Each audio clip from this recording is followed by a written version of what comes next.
Okay, good morning, everyone. Can you all listen to me? Good morning, Dr. Jasmine. Can Yes, we Okay. can hear you. can hear. Yes. Uh, okay. Now, first of all, right? Okay. So just let me introduce myself. Okay, I'm Jasmine from Postgraduate Research Center. So today, okay, I'm actually here to conduct a workshop on SmartPLS. Okay, on SmartPLS 4.0. Okay. So now, actually, before I start, okay, I would like to say, okay, I would like to just send my apology first. Sorry.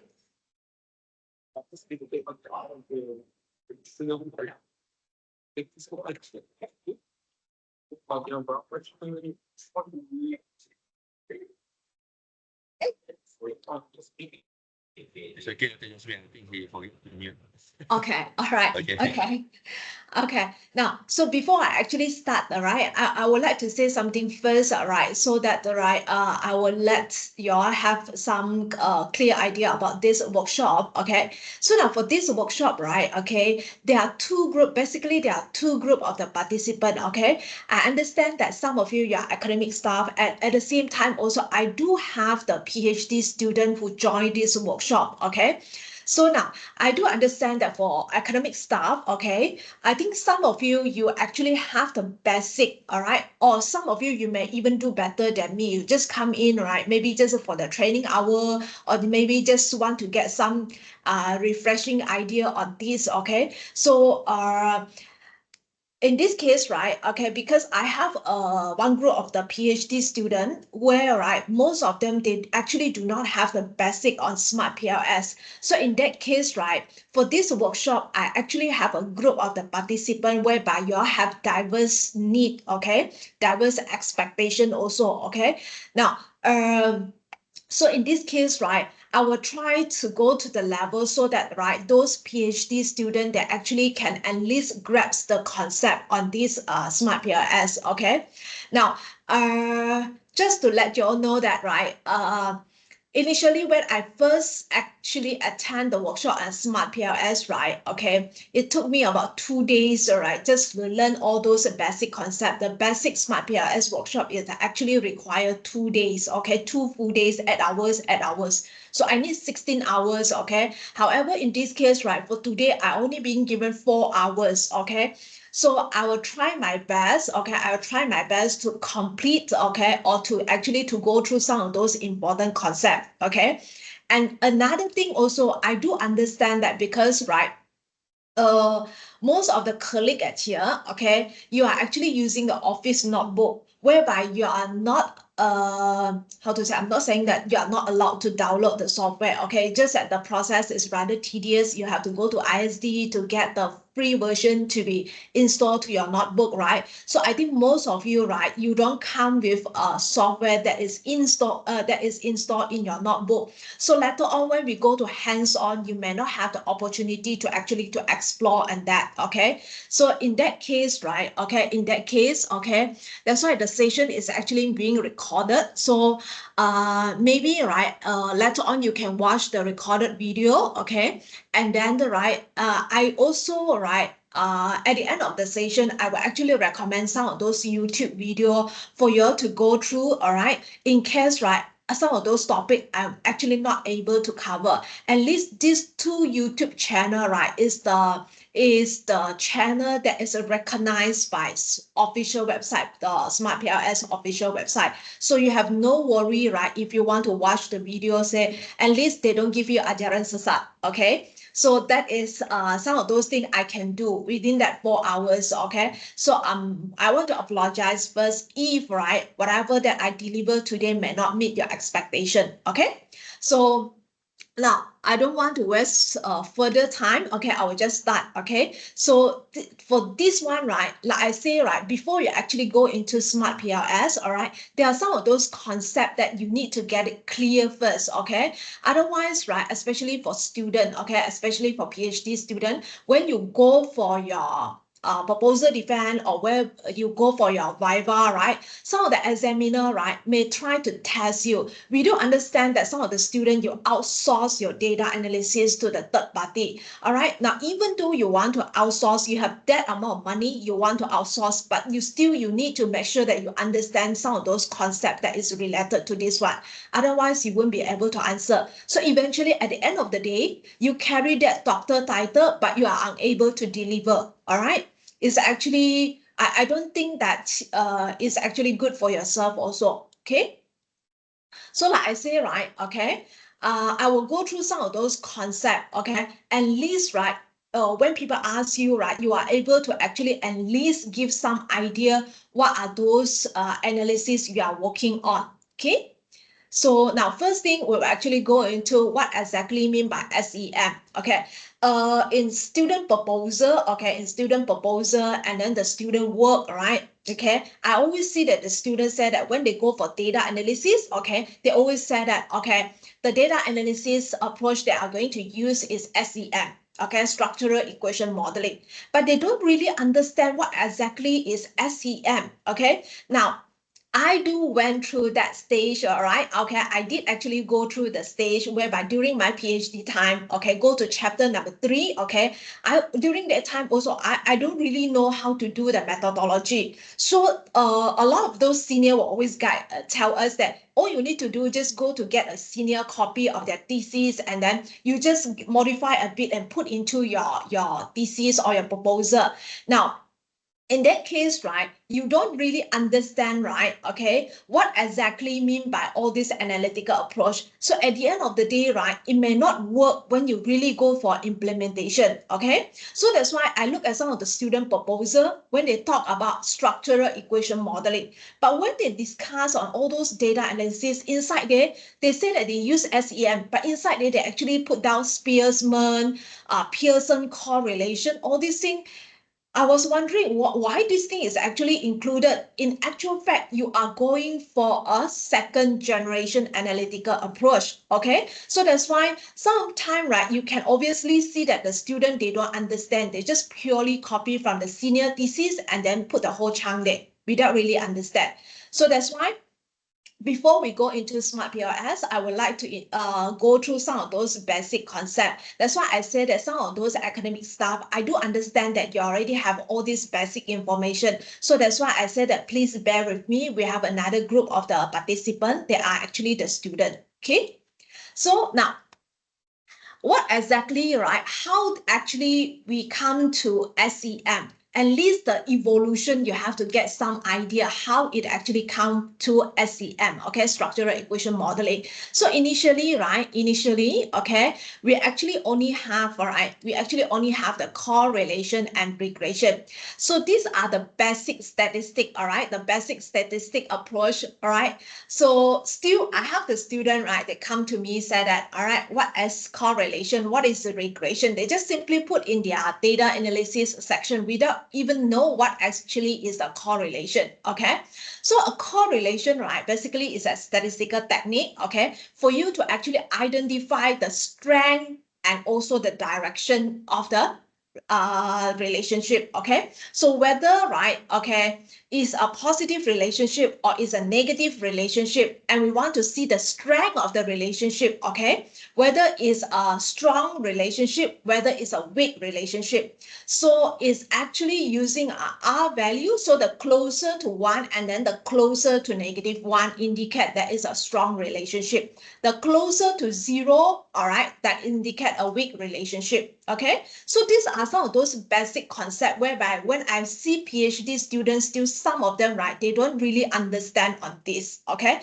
And regression, right, regression basically, right, is a statistical method actually allow you to see the impact, okay, the changes in your X value, what will be the impact on your Y value. So it's mainly used for prediction because you actually can formulate a equation. From that equation, right, you have one value substitute inside there, you're able to predict another value. So these are the simple statistical concept that you need to know. So initially, this is the initial statistical analysis Okay, then after that we evolve. Okay, we go to factor analysis and path modeling. What exactly mean by factor analysis? So when we talk about factor analysis, I think most of you always listen to people say EFA and CFA. Okay, so now what exactly mean by factor analysis? Okay, factor analysis, we always listen to people say EFA and CFA. So factor analysis, right, basically is also a statistical method,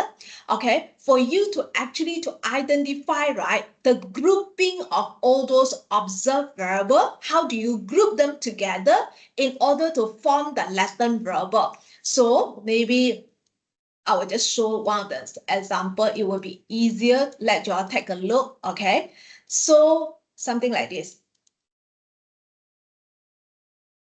Okay, so that's why we actually can see that, right? This is what we said that the observed variable, okay? So the moment you group the observed variable to represent your latent variable. So this is what we call the factor analysis, okay? The factor analysis, the moment you group all these observed variable, we said that this one is observed variable and this one is latent variable. What exactly mean by observed variable and what exactly mean by latent variable, right? Latent variable is something that you cannot measure directly, just like job satisfaction, okay? Job satisfaction is different from when we talk about your height, okay? Your height. Immediately we can measure what is your height, like my height 153 centimeter. Directly we can measure. Then I ask you, what is your final score for examination? My final score is 96 mark. Directly you can measure. But let's say, for example, we have the concept, some of those concepts, okay, it's very abstract. You cannot measure directly, okay, like job satisfaction. So in that case, that's what we call latent variable or latent construct. So you need to have some of those observed variable. So what are all these observed variable? I believe every one of you ever do questionnaire. So the moment you get a piece of questionnaire, all right, people ask you about job satisfaction. There will be a different question or different item that you need to answer. Yeah, all those different items, all those indicators, that is what we call the observed variable. So the moment you group all those observed variable together in order to measure, right, in order to measure on your latent variable or your latent construct, that is what we call factor analysis. Okay, that's what we call the factor analysis.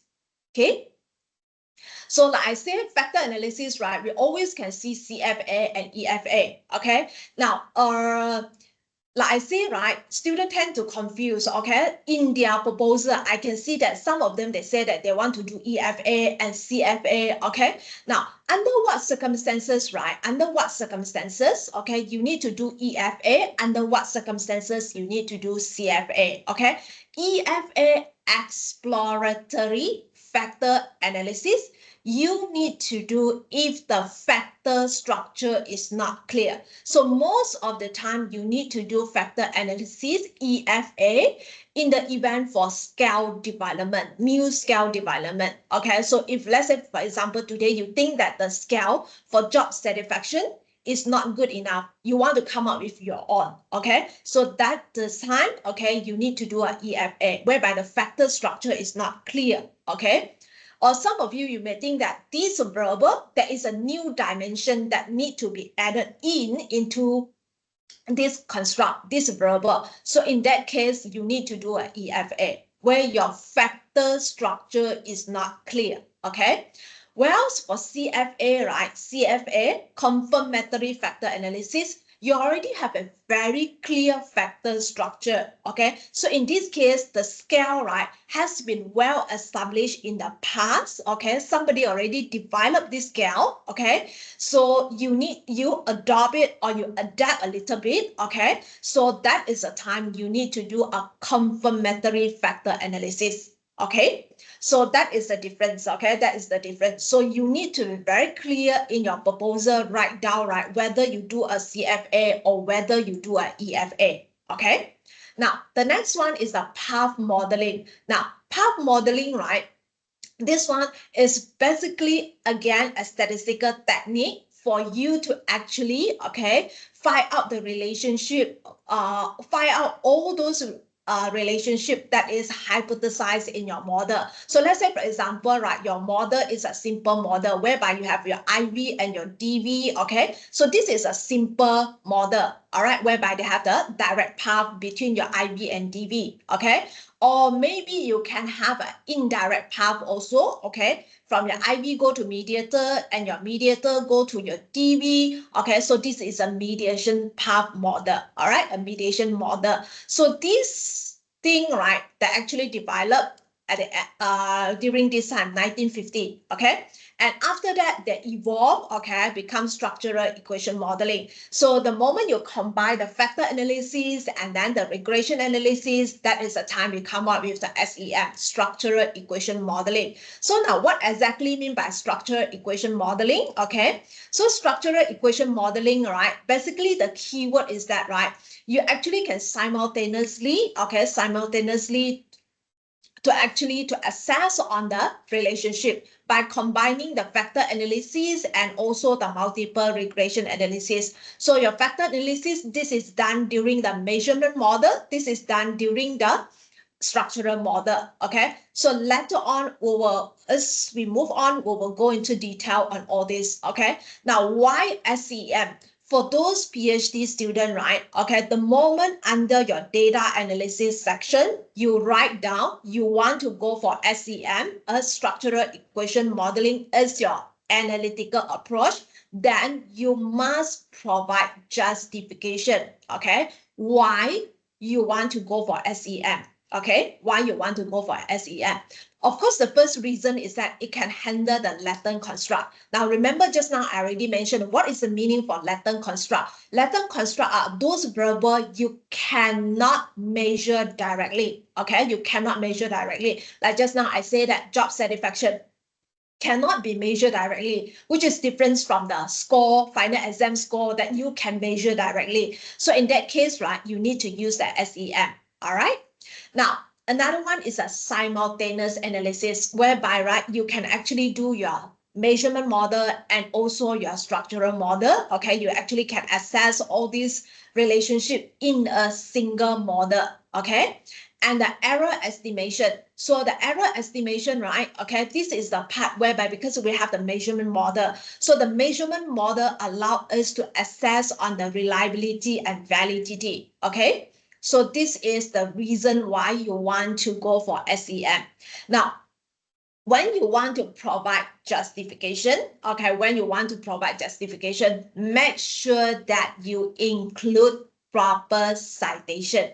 I can see that a lot of students, right, when you actually put in the citation, from the citation itself, right, we as a supervisor or examiner, basically we can get an idea whether you really understand or not. Because when we go for this SEM, all right, there are some of those big names that you must include in there. You must go for their citation, their work as the citation. So that's why, right? Okay, I do understand that a number of you will just go to ChatGPT, get this answer and modify a little bit, go inside it. But the citation will show whether you actually have the understanding on this area or not. So the citation you use need to be very careful, okay? Now, so when we talk about after you already decided you want to go for SEM, structural equation modeling, then the next thing you have to decide, all right, this part also you need to actually write down in your thesis writing, okay? Then, all right, you have to mention that, okay, since there are two variations for SEM, so you have to decide which variation you want to go for it. Since there are two variations, one is the CBSEM, covariant-based SEM, okay? So this one, right, okay, you need to know what is the objective you want to go for covariant-based SEM, okay? Now, covariant-based SEM, right, CBSEM, this one is normally for theory confirmation. Okay, so now if theory confirmation, so basically, right, if this is your theory, okay, this is your theory, and this is the data, the empirical data that you collected. So as much as you want to make sure that your empirical data can fit into the theoretical model. So in that case, right, that's why we always say that under CBSAM, right, you will always see one index called model fit, because you want your empirical model to fit into the theoretical model. So in that case, right, we want to make sure that we minimize the covariance, okay? We minimize the covariance. That is our objective, okay? If the variance is big, so meaning to say that in that case, right, your empirical model does not fit the theory, so it defeats the purpose, okay? Because under CBSAM, our main objective is to actually to go for a theory confirmation, okay? So that is the purpose you go for CBSAM, okay? For PLS-SAM, right, okay, this one is normally for theory development or theory extension, okay? So this one is most of the PhD student that you will do, all right? So let's say, for example, you have this TBB theory, okay, 3, and then after that, okay, attitude, subjective norm, PCB, and then here you have the intention, you have here, you have the attitude. So in this case, right, okay, under PLS-SAM, right, a lot of you have the model whereby you will introduce one moderator at here, or maybe you actually introduce another mediator at here. So this is theory extension, okay? So a way for you to actually develop the theory by extending the theory itself. So in that case, right, okay, this one, it will be better that you actually use PLS-SAM, okay? So in that case, right, okay, in that case, under PLS-SAM, right, your objective is to maximize the variance, okay, the variance of your endogenous latent construct, okay? So that's why sometimes you will find all these terms, right? You say that why we are not using dependent variable, but why we actually use the endogenous latent construct. So that's why I say under SCM, some of those concepts, right, is different from the first generation. So you need to get yourself familiarized with all these concepts before you actually go into detail. So that's why for today, I will actually spend some time in actually to get all those students to familiarize with the concept, okay? So that when I see all those proposals, right, okay, at least there will be a better presentation, okay? So that's why in this case, right, for PLS-SAM, right, okay, for PLS-SAM, the objective we go for PLS-SAM is for prediction, okay, it's for prediction. So because we want to make sure that, right, okay, the model can predict well, so that's why we actually want to make sure that, right, all these exogenous variable, the independent variable, can actually explain the changes in your dependent variable. So in that case, right, we can say that this model has high predictive power, okay? So now at here, again, like I say, you need to justify, okay, which variance are you going to use? Are you going to use PLS-SAM or are you going to use CBSAM? Okay. Again, right, like I said, all the justification that you provide must supported by the citation. Okay. So under what circumstances you have to use the PLS-SAM? Okay. Now, the first one is that, right, PLS-SAM has less demand on the sample size, okay? Less demand on the sample size, meaning to say that PLS-SAM can actually cater for a small sample size, okay? Now, bear in mind that, right, because PLS-SAM we actually can cater for small sample size. A lot of students tend to abuse on this, okay? Because PLS-SAM can cater for small sample size, and when they go for data collection, they only collect the data 100 set, 100 responses, okay? Now, in that case, right, it does not justify, even though, right, when you go for a G power, it shows that there is sufficient power. However, it does not justify, especially if your unit of analysis is individual. Take, for example, if you are doing a study on Generation Z, your population size is more than 100,000, but you only collect the data like 98, 100. It does not justify that in this case, you use a small sample size, okay? So even though SmartPLS can cater for small sample size, but please do not abuse it. You may question by your examiner because of this.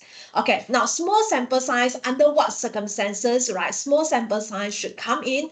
That is the time if your unit of analysis is organizational level. Okay, so if you are doing an analysis on SME or CEO of multinational company, we know that, right, this type of the analysis is rather hard for you to get response. So for this case, it's justifiable for you to have a small sample size. Okay, now the next reason why you can go for PLS-SAM, okay, is that, okay, PLS-SAM does not require you to have normal data, okay, which is different from CBSAM, okay? And also under the first generation, when you use SPSS to run certain analysis, they require your data to be normal before you actually can run the test, okay? So under PLS-SAM, right, it does not require your data to be normal, okay?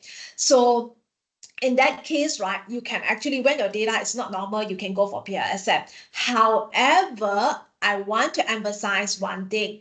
When we say that your data is not normal, that I can go for PLS-SAM. PLS-SAM can cater for all this. Okay, bear in mind that if your data is really out too far from the normality, all right, okay, still, right, do not expect PLS-SAM can do magic. Okay, when your data is out, really out from the bell curve, right, your representativeness, right? Okay, your sample representativeness of the population is in question. Okay, so the next one, right? Okay, it can apply for a complex structure equation model, okay, whereby you have a lot of those IV, you have a number of the mediator, you have moderator inside there, okay.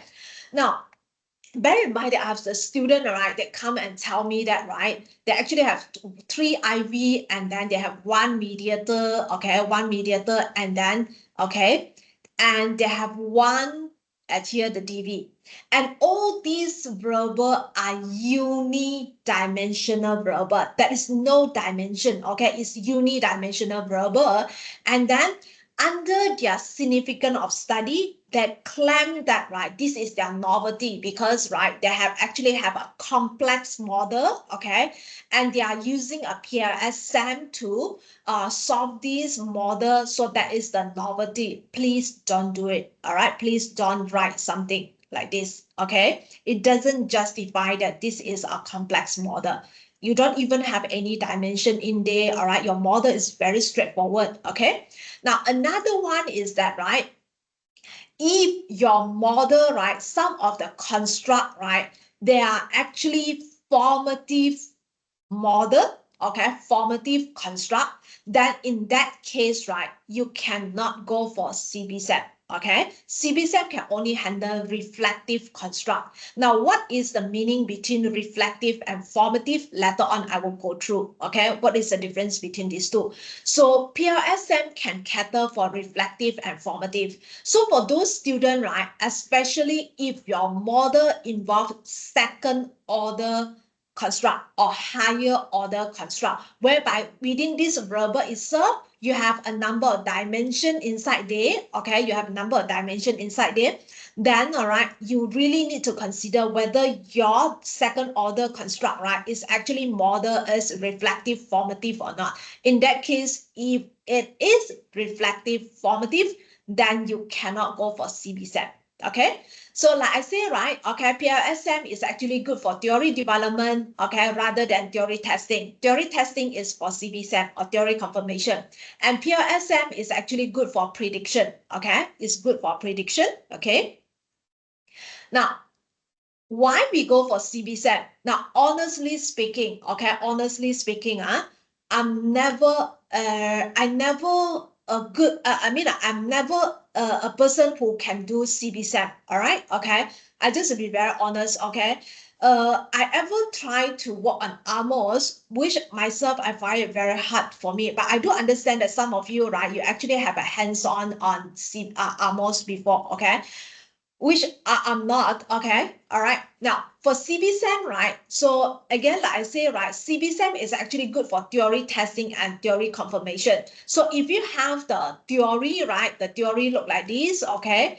And then this is a simple theory. So you actually build a model, right? Your research model, right, is actually built on this theory. So you want to actually confirm whether your theory, right, your empirical theory fit into this theoretical model or not. So that is the reason you go for CBSAM, okay? So error term that require additional specification called variation, okay, and circular relationship, okay, circular, not linear relationship, it's a circular relationship, okay, and also the goodness of fit criterion. That's why I've been saying that for CBSAM, because you want to fit your empirical data into theoretical data, so this index, right, goodness of fit is something that must have, okay. So again, I say, right, every time when you want to go for whatever choice that you make under methodology section, you need to provide citation. Okay, so for this case, this is a source of the citation. In my slides, some of them I actually include the source of the information. Okay, now so let's look at some of those basic concepts that is related to PLSM because we are doing SmartPLS, okay, SmartPLS. Now, just to let you know that last time, right, okay, when we talk about PLSM, so the first analytical software we think of is always SmartPLS, okay, and we say that CBSAM is always AMOS, but the recent development of SmartPLS is that SmartPLS can run PLSM and also CBSAM using SmartPLS itself. So this is a huge breakthrough for SmartPLS 4.0. The software itself can cater for CBSAM and also can cater for PLSM. Okay. Now, so some of those concept that is related to the PLSM, okay? So like I say, right, you will see that, right, okay, for the first generation, normally you will see first generation analytical approach. So when we talk about the IV or DV, we always say the independent variable or dependent variable or predictor or criterion variable. But under SAM, right, we will use exogenous variable. So exogenous variable, right, is those variable only have error that is pointing out. All right, only have the error that is pointing out. Okay, so that's what we call exogenous variable. Okay, well, the endogenous variable, right, it can be, a lot of people tend to confuse that endogenous variable is only the dependent variable. But right, in actual fact, right, endogenous variable can serve as the independent and also dependent variable. So that's why mediator is actually an endogenous variable because mediator is actually in the middle, okay, in the middle. So for mediator, it would be something like this. So in this case, right, this is a mediator, okay? So since this is a mediator, so in this case, the relationship between X to the mediator, so in this case, it's actually a dependent variable. But when the relationship from the mediator to the dependent variable, from mediator to the to Y, so in that case, this one actually become an independent variable. So that's why endogenous variable, it can be the independent and also dependent variable. So that's why in that case, mediator is actually called endogenous variable. Okay. Now, so this is the one just now I've been saying that, all right, observed variable and latent variable, okay? Now, sometime, right, okay, in SmartPLS book or some of those articles, right, most of the time you will see the word latent construct rather than to see the word latent variable, okay? So basically, they are referred to the same thing, okay? So like I say, right, okay, observed variable, just like just now I used the example job satisfaction, okay, job satisfaction, okay. I think I actually have the example for this so that it will be easier for you all to take a look. Okay, so this is a what?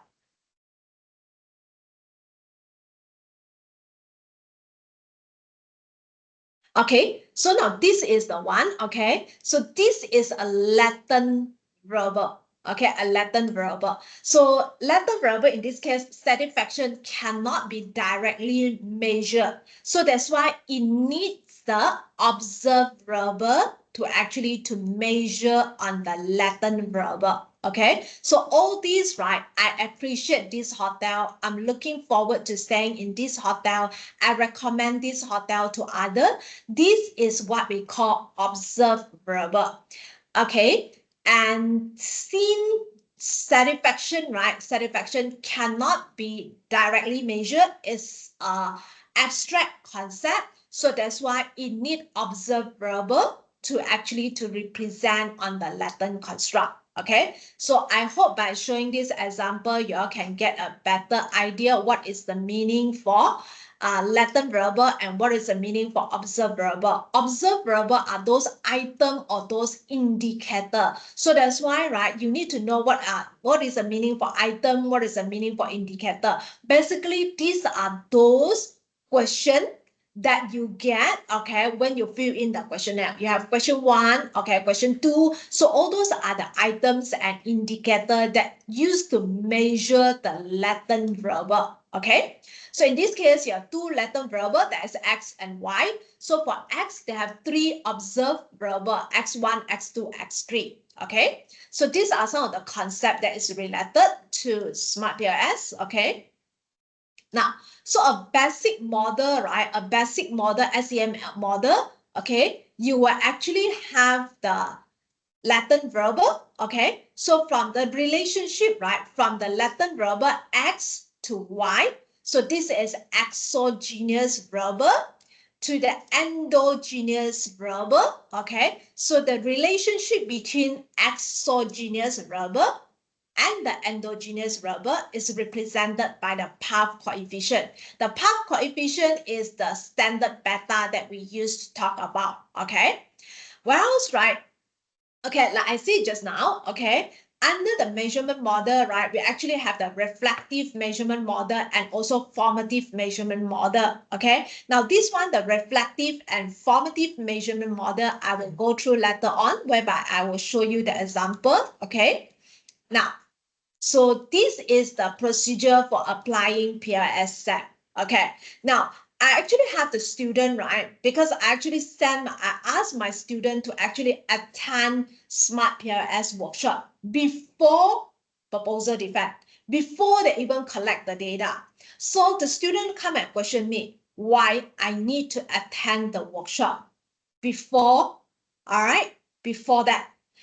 Why I cannot attend the workshop after I collect the data? Only when I have the data on hand, then I go to attend the workshop. I told the student it's too late, okay? It's too late, okay? Now, you need to actually get some of those concepts very clear, okay, about some of the strength for the analytical software and also the weaknesses of some of the analytical software, okay? You cannot just, all right, design your model and come up with your questionnaire and then you go for data collection. And at the end, after you collect the data, right, you realize that, right, there are certain limitations, okay? Or there are certain things you did not collect, okay? That is the time it's too late. You cannot go back to collect the data for second round unless you have that luxurious amount of time, which in this case, most of the PhD students you don't have, okay? So that's why, right? That's what I always advise my student, okay? You need to attend the workshop, right? At least go to attend for once, okay? Before you go for proposal defense and before you actually, okay, to actually start distribute your questionnaire. At least you get an idea for it, okay? So that's why you can see that the procedure for applying PLSM, right? It actually started specifying the structural model, specifying your measurement model. So this is the time you have to design your questionnaire and data collection is actually part of this. So it's not started when you want to do data analysis. It's way before that, okay? It's way before that, okay? So now the first one, right, is for you to specify the structural model. Okay, it's for you to specify the structural model. So this is the one that in your chapter 2, all right, you need to actually show your structural model, okay, whereby you need to actually show your path model, okay, what is your IV, what is your DV, what is your mediator, what is your moderator, okay. So this is the one that is under step number 1, okay. So how you actually come up, especially under quantitative analysis, quantitative method, okay, how you actually come up with this model, it needs to be supported by the theory. It's not what you think. It must be supported by the relevant theory, okay. I emphasize relevant theory, okay. Okay, so now after that, like I say, right, you already have your model, okay, your research model are there. So that is the time, right, okay, you have to specify the measurement model, meaning to say that how do you measure all the construct or all the verbal under investigation.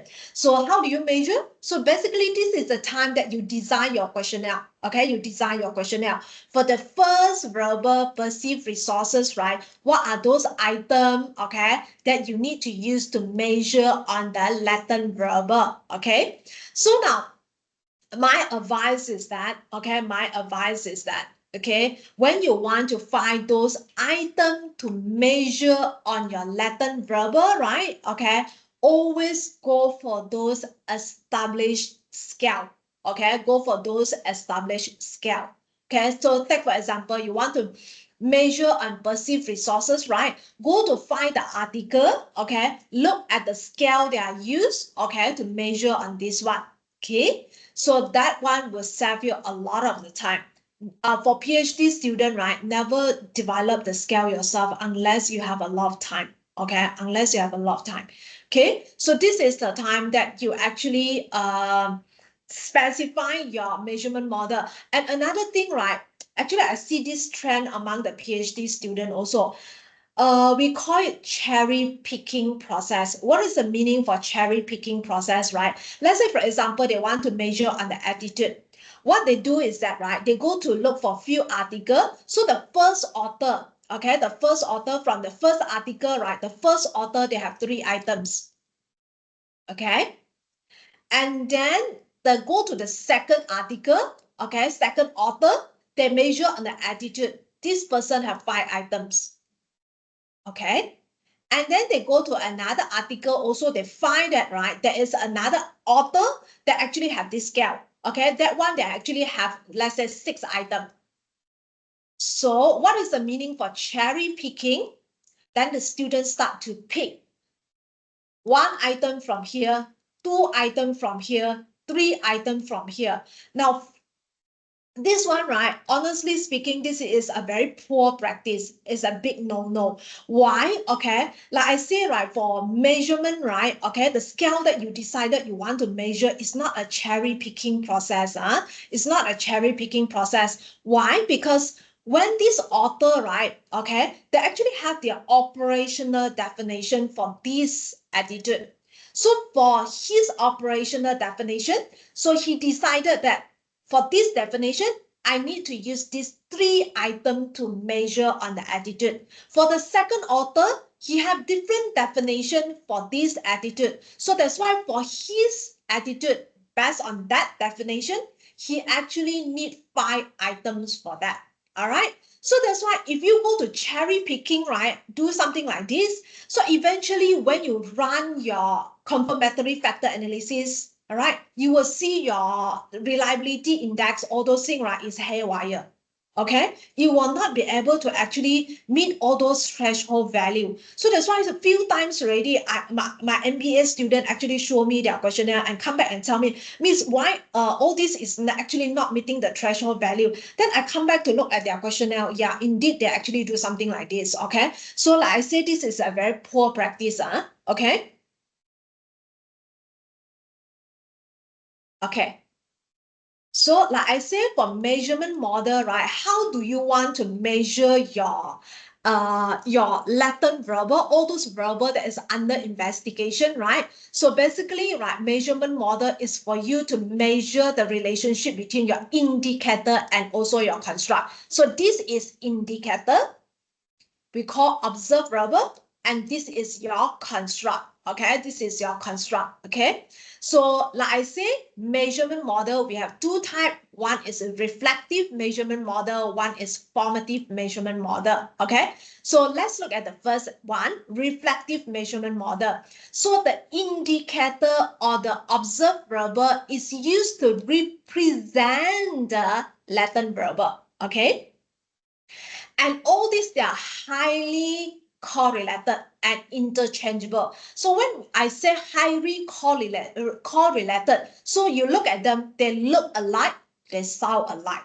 Okay, they are very similar. They are very similar to each other. That's why sometimes examiner may say that, hey, how come your items, right, they look very similar. Okay, so that's why this is reflective measurement model. All those items, right, they look alike and sound alike, and they are interchangeable. Okay, so since they are interchangeable, so remove one of the item will not really impact, all right, will not have a change of the meaning on your latent verbal. Okay, so that's why remove of the item, right, does not really have the impact on the meaning for your latent verbal. Okay, whereas opposite for formative measurement model, right, formative measurement model, you look at all these indicator. Okay, all these indicator. The first one is talk about personnel, the second one is talk about the room, the last one is talk about the location. So you can see that, right, all these indicators, they are not interchangeable. Okay, they are not interchangeable. So you remove any of these, right? If you remove this one, it will affect the meaning of your latent verbal. Okay.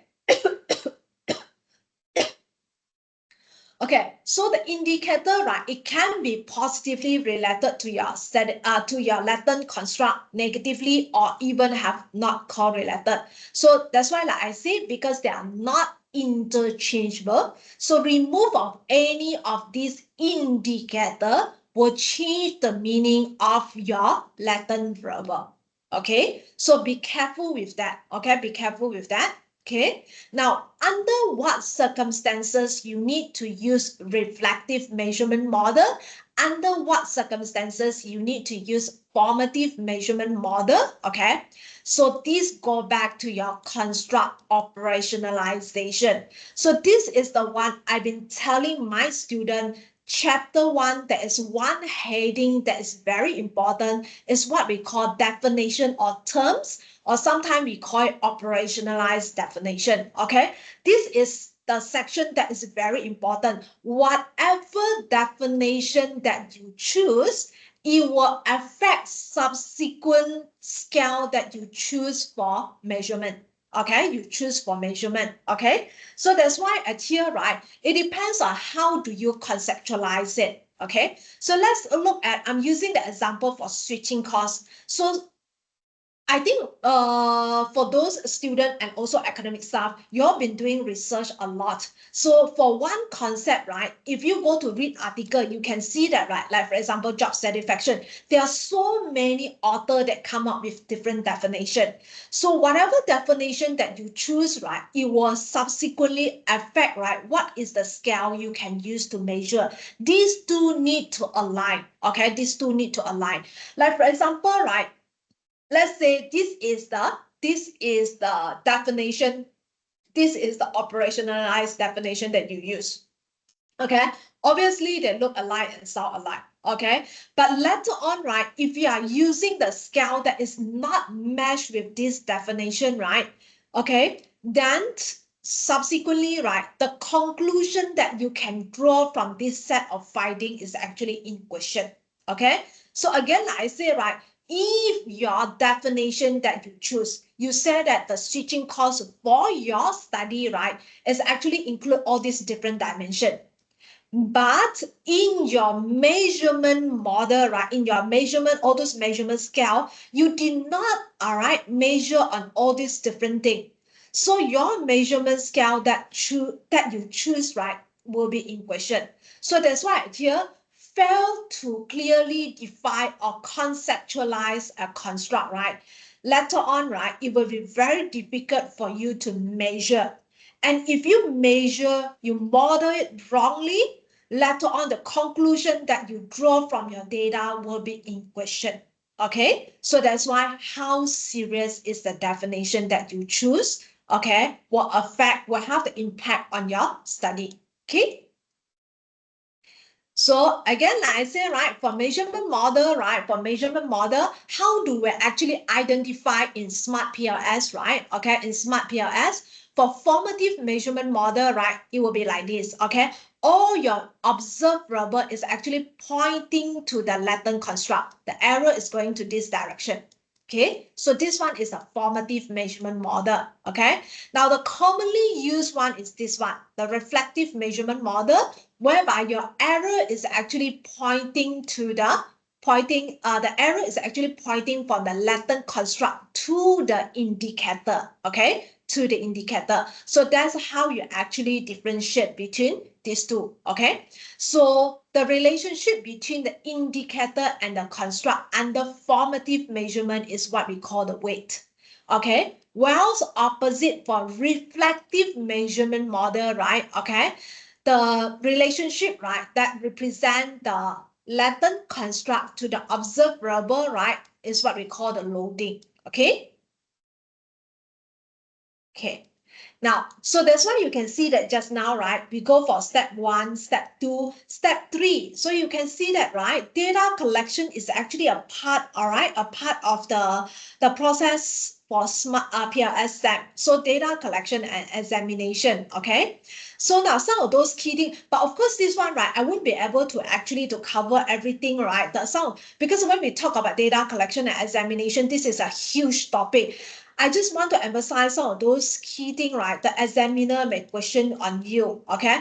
Now, at the very beginning, I mentioned that, right, one of the reasons we go for PLSM is because data is not normal, okay? Then PLSM can cater if the data that we collected is not normal.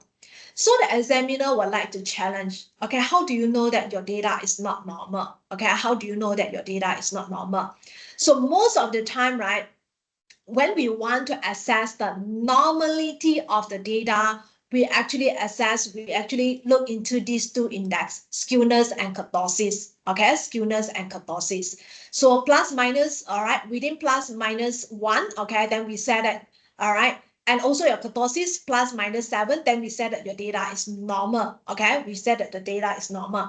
However, right, you have to understand that for PLSM, right, okay, is multivariate analysis. So if multivariate analysis, right, performing a univariate normality is not sufficient. Okay, why is that not sufficient? Okay, achieving univariate normality does not guarantee multivariate normality. Now, before that, I suppose that you all should know what is the meaning for univariate and multivariate normality, right? Okay. So univariate normality is the normality for individual variable. For individual variable, so that's why we call it univariate normality. So if let's say in your model you have four variable, okay, you have 4 variable. Now, if these 4 variable, right, when you run the univariate normality, each one of them tell you that they are normal, okay? However, when you group these 4 variable together, perform multivariate normality, it does not guarantee that when you group them together, they are normal. So that's why at here, univariate normality does not guarantee multivariate normality. Okay. However, if you achieve multivariate normality, then straight away it implies you achieve univariate normality. Okay. So for univariate normality, right, is the normality for individual variable. Multivariate normality, right, is when you collectively, right, okay, all these variables, you group it together, you perform the normality, all right, which is, it makes sense under PLS SAM because you run multivariate analysis. So that's why you need to assess on the multivariate analysis, okay? Now for this one, right, how do you actually perform, okay? How do you perform the multivariate normality? Because most of the time, right, when we run the analysis, most of the time we will get univariate, not multivariate normality. SPSS, it does have the function that actually allow you to perform the multivariate normality, okay? However, right, this website, okay, it actually provides a very convenient way for you to assess on your normal, your multivariate normality. Later on, right, when we go to hands-on, I will demonstrate on this, okay, how you can actually do on this, okay? By showing the result from here, okay, you actually can tell confidently whether your data is normal or not normal. Again, also, right, when you perform the multivariate normality, if your data is too deviate from the bell curve, okay, too far from the bell curve, right, okay, you need to be very careful, okay? Like I say, right, if it's too deviate from the bell curve, right, the representativeness, right, of your sample, the data that you collect from the sample to represent on your population may in question, okay? Now, so this is another concern, okay? This is another concern, okay? Now, a lot of PhD students, we do understand that you have the time constraint, okay? So the easiest way to get it out is that, all right, most of you will actually conduct a survey, all right? You conduct a survey. And whereby the instrument that you use is the questionnaire, all right? And within that questionnaire itself, right, your IV, your independent variable, and your dependent variable, you collect from the single source. Okay, you collect from the single source. When you collect all those things, all right, when you collect your dependent variable and independent variable from the single source, right, okay, they tend to be biased. Especially, let's say, for example, right, if I ask you about your job performance, you will tend to inflate your job performance, even though you perform poorly. But when you come to assess on your job performance, you tend to take 4 or 5, okay? So there will be a bias for this. So when you collect the data, okay, when you collect the data from single source, okay, all the data from the single source, you actually will suffer from a common method variance, or sometimes you read some of those articles, you will see this word common method bias, okay? So some of the journal, right, that does reject the article, okay, that does reject the article if the research, right, they do not address on the common method variance or common method bias, okay? So now in this case, right, there are few method, right? There are few method you need to look into consideration, okay, when you actually want to use survey, all right? When you actually want to use survey, take note on this, okay? Now, I believe that some of you, right, when you go to read your article, right, okay, you actually can see this is the method when they want to deal with the common method bias, right? Common method bias, okay? They actually use full collinearity, okay? Full collinearity, this is the technique. But apparently, right, there are recent study, right, already show that this is not the ideal technique to deal with, to rule out the common method bias, okay? Now, like I always tell during my research methodology class, method evolve, okay? Method evolve. Whatever applied 5 years ago or 10 years ago may not be relevant today anymore, okay? So that's why you don't go and refer to some of those theses or some of those articles and then come back to tell your supervisor, I refer to this one, why I cannot, okay? Why you don't allow me to do something like this, okay? So that's why you need to know that some of those things, they evolve. So that's why this day, right, a lot of those journal, they actually want you to use a marker variable technique, okay, marker variable technique to rule out or to deal with the common method variance, okay? Now, what exactly mean by common method variance or common method bias? Now, it's because when you collect the data from the single source, okay, from the single source, So because of social desirability, so people tend to inflect some of the data. Okay, so that's why there will be a bias. There will be eventually the relationship that you get, right? The relationship between the IB and DB, right? It can be deflect, all right, or it can be inflect, meaning to say that the relationship may not be that strong, okay, may not be that strong, or can be the relationship is weak, but because you collect the data from single source, okay, then the relationship becomes stronger. So this is not the real picture, the real relationship. So that's why, right, okay, in order to deal with this method, right, in order to deal with this method, they actually suggest that you actually can use marker verbal technique. This is the recent technique that actually requests to use, okay?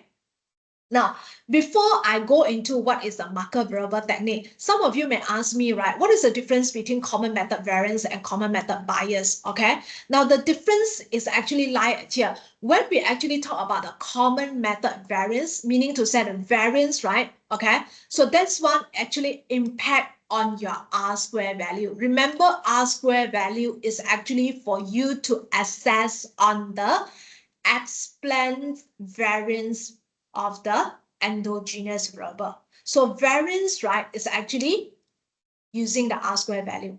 For bias, right, common method bias, okay, if this issue arises, so meaning to say that your beta value, okay, is the one that is inflect or deflect. I suppose you know what is a beta value, right? Beta value is your path coefficient, okay, your path coefficient of the relationship, okay? So if you see common method bias, then is actually refer to the either is inflect or deflect of your path coefficient. Common method variance, right, is either you inflect or deflect on your R-square value, okay? So now, again, like I say, right, okay, method evolve, okay? Last time when we talk about common method variance or common method bias, we tend to use Harman single factor, okay, to rule out whether you have the common method variance or not. Now, like I said, method evolve, that method is no longer relevant, has been criticized a lot. So that's why this day we are using marker verbal technique, okay? So now marker verbal technique, how it actually use. This one, you need to insert one verbal, okay? Theoretical is totally not related to your research model, okay? You put in one marker verbal, okay? You put in one marker verbal. So meaning to say that in your question now, you need to collect the data about this marker verbal. So some of those example of the marker verbal, right, okay, is preference for color, social desirability, panas, and connective rigidity. These are some of the examples for the marker verbal, okay? So meaning to say that if you decided to use preference for color, right, then in your question now, there will be one few question that is asking on the preference of color. So this is what I've been telling my student. If you only attend, all right, SmartPLS workshop, after you collect the data, then you go to attend the SmartPLS workshop, you realize that you need to have the marker verbal include in your model.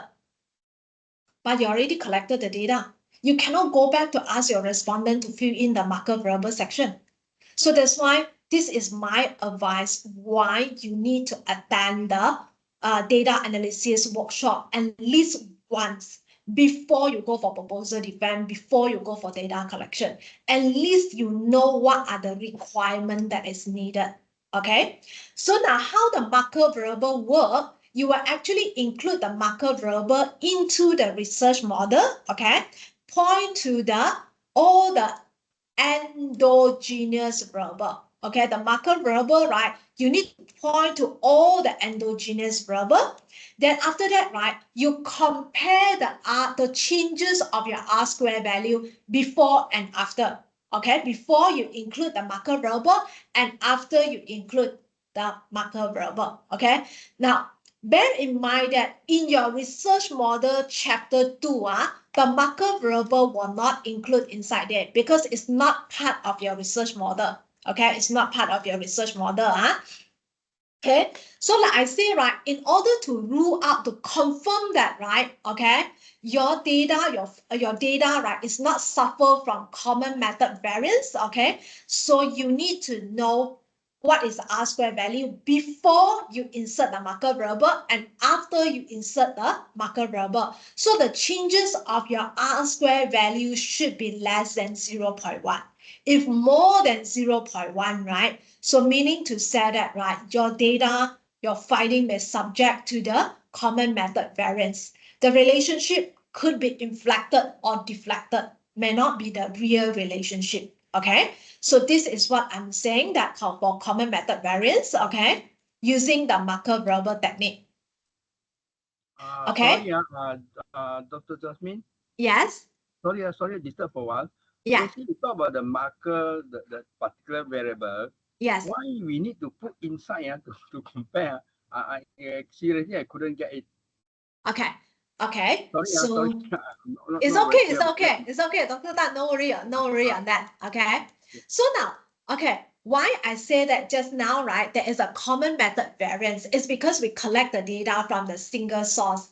Okay, single source. Honestly speaking, I myself also, we actually did a lot of questionnaire before this, right? Sometimes it's because people come to us and come help me to do questionnaire. So we said, okay, I don't want to upset the people lah. So when we take the questionnaire, right? When we take the questionnaire, we tend to just take the whole set and then we tick 4 and 5. So we don't really actually go to read, thoroughly understand what are all those questions. So that's why there will become an issue because we collect the data from a single source. Okay, single source. So that's why, and we Asian people, we are very kind. We always tick 4 and 5. So all this data is actually collect from the single source. Okay, from the single source. So that's why now we want to introduce a marker variable into our model. So this one is something unrelated to our model. So we put inside there, okay, we put this marker variable inside there. So if people really read your questionnaire, then they will be able to distinguish that, oh, this is a marker variable. This is nothing to do with the model. So that's why from there, right, we actually can know that whether, okay, the respondent that actually really go through your questionnaire when they answer, okay, they do not inflect and they do not deflect on all those items that they answer. So by putting in the marker variable there, okay, so they really go through that, they know that, oh, this is a marker variable, it's something that is not related to model, I should answer differently. So the data that you collected from the marker variable, then we have the indicator from there, okay? So they know that this marker variable is something that is not related to the model itself. But Jasmine, sorry, the marker variable is not related to my framework. Yes. Then why should I put inside? Because the framework that I designed, I already include all the variable, right? Then you put a marker variable which not totally not related to my framework. Then that is what serves a purpose.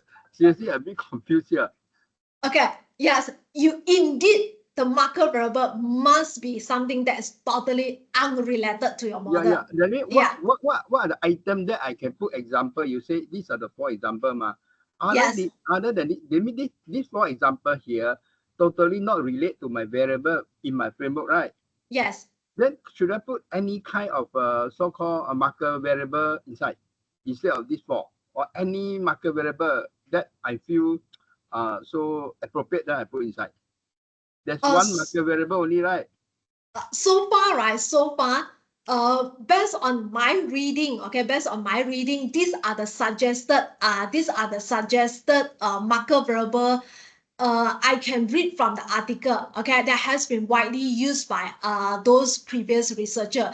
I can share you this article, like preference for color. They actually have 3 items for this. So it's all those this scale, right? The scale for all these marker variable is already established there. Yes. Okay. I think Jasmine, you go ahead.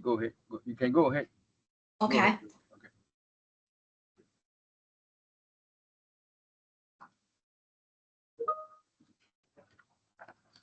Okay. We move on to the next one, right? The full collinearity technique. Okay, so again, I say, right, this is a technique that widely used before this. Okay, widely used before this. However, right, this technique has been questioned. Okay, this technique has been questioned. Okay, so that's why some of the article, right, they actually get a desk reject because of this. Okay, they will actually suggest to use a more rigorous technique to rule out the common method bias or the common method variance. Okay, so that's why anyway, like I say, right, if right you only attend the workshop letter, okay, after you collect the data, whereby you don't have the marker variable included in your questionnaire, then you only can do the post statistical procedure, that is to run the full collinearity technique to rule out whether you have the your data suffer from the common method bias or not. Okay. So full collinearity technique, basically we are assessing on the VIF. Okay, we are assessing on the VIF. So later on, I will actually I will actually demo on how to do the full collinearity technique. Okay, so basically you need to have a dummy variable. Okay, dummy variable, and all your variable will be regressed to the dummy variable. So how this one actually work? I actually put down the step at here. Okay, so basically get your data file. Okay, get your data file, your data set. You add an additional column there. Okay, additional column. So you use this function. Okay, random between. Okay, this is a function in Excel function. You can put 1 to 7. Okay, or you can put 1 to 6. It depends on what is the scale, like a scale that you are using to generate the random number. Then after that, right? Okay, basically you just create the model. All the variable in your research model, whether they are IV, whether they are DV, whether they are mediator, whether they are moderator, right? Okay, all you need to do just regress. Okay, this one, right? It can be the IV, it can be the DV, it can be the moderator, it can be the mediator. All of them, right, just regress to the dummy variable that you have created. The dummy variable that you created is using the random between function. Okay, you created using that one. Okay, so after that, right, after you create that model, okay, and then you run the PLS algorithm. From there, right, you check on the inner VIF value. If the inner VIF value is less than 3.3, okay, I was told by one of the reviewer, right, okay, because recently I submit an article, the reviewer come back to me, said that, right, before this, right, we tend to follow is actually less than 3.3. This is a stringent value. The recent amendment that I get, right, the reviewer told me that it has been revised to 3. Okay. So that's why, like I said, method evolve. So you need to pay attention what is the trend. Okay. And the next one is, this is the issue that I always see in the research proposal also. Okay. How the sample size, okay, the sample size, students like to just quote, I want to collect the sample 300, I want to collect the sample, right, okay, 400, we don't actually provide a justification. How do you get that 300? How do you get that 400? Okay, so how do you know that how much is actually enough? Okay, so there are a few of those questions that need to bear in mind that, okay, the sample size is actually affected by the sampling technique that you are using. Okay, so if you are using probability sampling, right, probability sampling, okay, you can use Craigie and Morgan's table, but a lot of students, right, to them 3 at 4 is a magic number. They always refer to the Craigie and Morgan's table, and then they always put down 3 at 4 as a magic number for their sample size. However, without looking into what is the sampling method they use. When I look at the sampling method, they say that they want to collect 3 at 4 based on the Craigie and Morgan's table, but the sampling technique they use is convenience sampling, purposive sampling technique. So this one, does not provide a justification why you go for a 3 at 4 using the Craigie and Morgan's table. Okay, another technique that used to decide on the sample size is power analysis. Okay, power analysis. So this one, right, the power analysis, right, basically this one depends on the statistical power. Some of those software that you can use is G-Power. So this one, it depends on how complex your model can be. So how do we actually decide, right, whether your model is complex or not? We need to look on the number of the predictor, okay? Predictor, okay, in your model, okay? So in this case, you have 3 predictor, okay? So that's why it depends on how complex is your model, okay? Another one that is always used by the author, okay, some of those students, is that the rule of time for SEM. 10 times the maximum number of the arrowhead pointing to the latent variable, okay? So this one, they multiply by 10, okay? They multiply by 10. So this is another method they decide, okay? Student always, right, they just quote 300, 400, okay, without giving a justification why you need to use 300, 400. So the best way is that, right, you use the method. We always ask for the method. How do you decide that sample size? Okay, you need to put down the method clearly, okay? Now, another one is that the missing value, okay? The missing value is another concern for a lot of students, okay? But because this day, right, this day, a lot of you are collecting the data using some of those online platforms like Google platform or Microsoft Form, or some of you are using, I think some of those students from China also, you are using your own platform to actually collect the data. And because of the platform that you use, there is a features, right? It requires false response, meaning to say that, right, if you don't respond to one item, you cannot move on, all right? So in that case, right, you don't have a missing value, okay? In that case, you don't have a missing value. Now, this practice is actually being questioned, okay? Why? It's because, right, in most of you, when you collect the data, in your cover letter, right, in order to comply with the research ethics, right, you said that, right, there is no force for them to answer your questionnaire, all right? But in this case, you actually indeed force them to answer, all right? So that's why this one is actually in question, okay? So again, like I say, right, okay, missing value I want to cover, okay, because this one, right, in normally it will be covered under SPSS class, okay? I just to let you all know that, okay, if you have too many missing value, right, key, then the how to say that, the data, right, the finding that draw on your data, right, will be in question, okay? Now we move on to the step number 4. So this is the time, okay, you actually have your path model estimation, okay, your path model estimation. So like I emphasized at the beginning, okay, for PLS, right, SEM, right, SEM, we always have 2 stages. That is stage 1, your measurement model. Stage 2, that is your structural model. Okay, we have 2 stages. For SEM, right, in order for us to assess, right, we have 2 stages. Measurement model, right, that one is assessed on your factor analysis. Okay, you basically check on the reliability and validity of your scale. All right.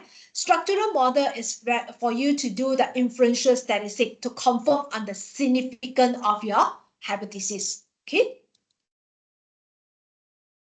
Okay, so this is how you model your path, all right, your path model, okay, your research model in the SmartPLS 4, all right, this is SmartPLS 4 screen, a little bit different from the Smart, I will not say that a little bit, it will actually quite a difference, okay, from the SmartPLS 3 or 2, okay. So that's why this is what we said is second generation, okay? Second generation, it allowed you to actually, right, draw the path, okay? You can actually illustrate, right, represent the path model in the software itself, okay? Okay. Now, this is measurement, like I said just now, okay?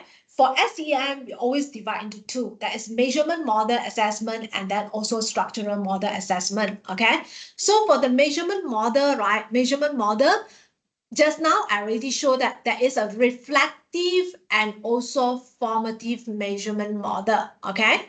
So for reflective, right? These are the criterion, these are the metrics, or these are the index you must have. Okay, internal consistency, convergent validity, and discriminant validity. Okay, so for formative measurement model, right, you also have convergent validity, collinearity, weight, and significant. So there are actually different metrics there. Okay, you need to actually perform all these assessment before you actually can move on to the structural model.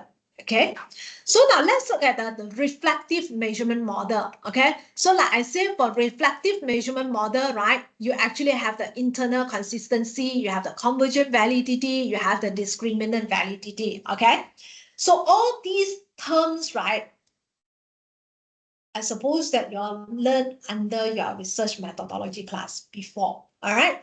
What does exactly mean by internal consistency? Okay, internal consistency, right? Internal consistency reliability basically is how consistent the single indicator or the single items, right? Okay, they collectively, okay, measure the assigned concept. All right, so meaning to say that if, let's say, for example, I have a job satisfaction, okay, verbal.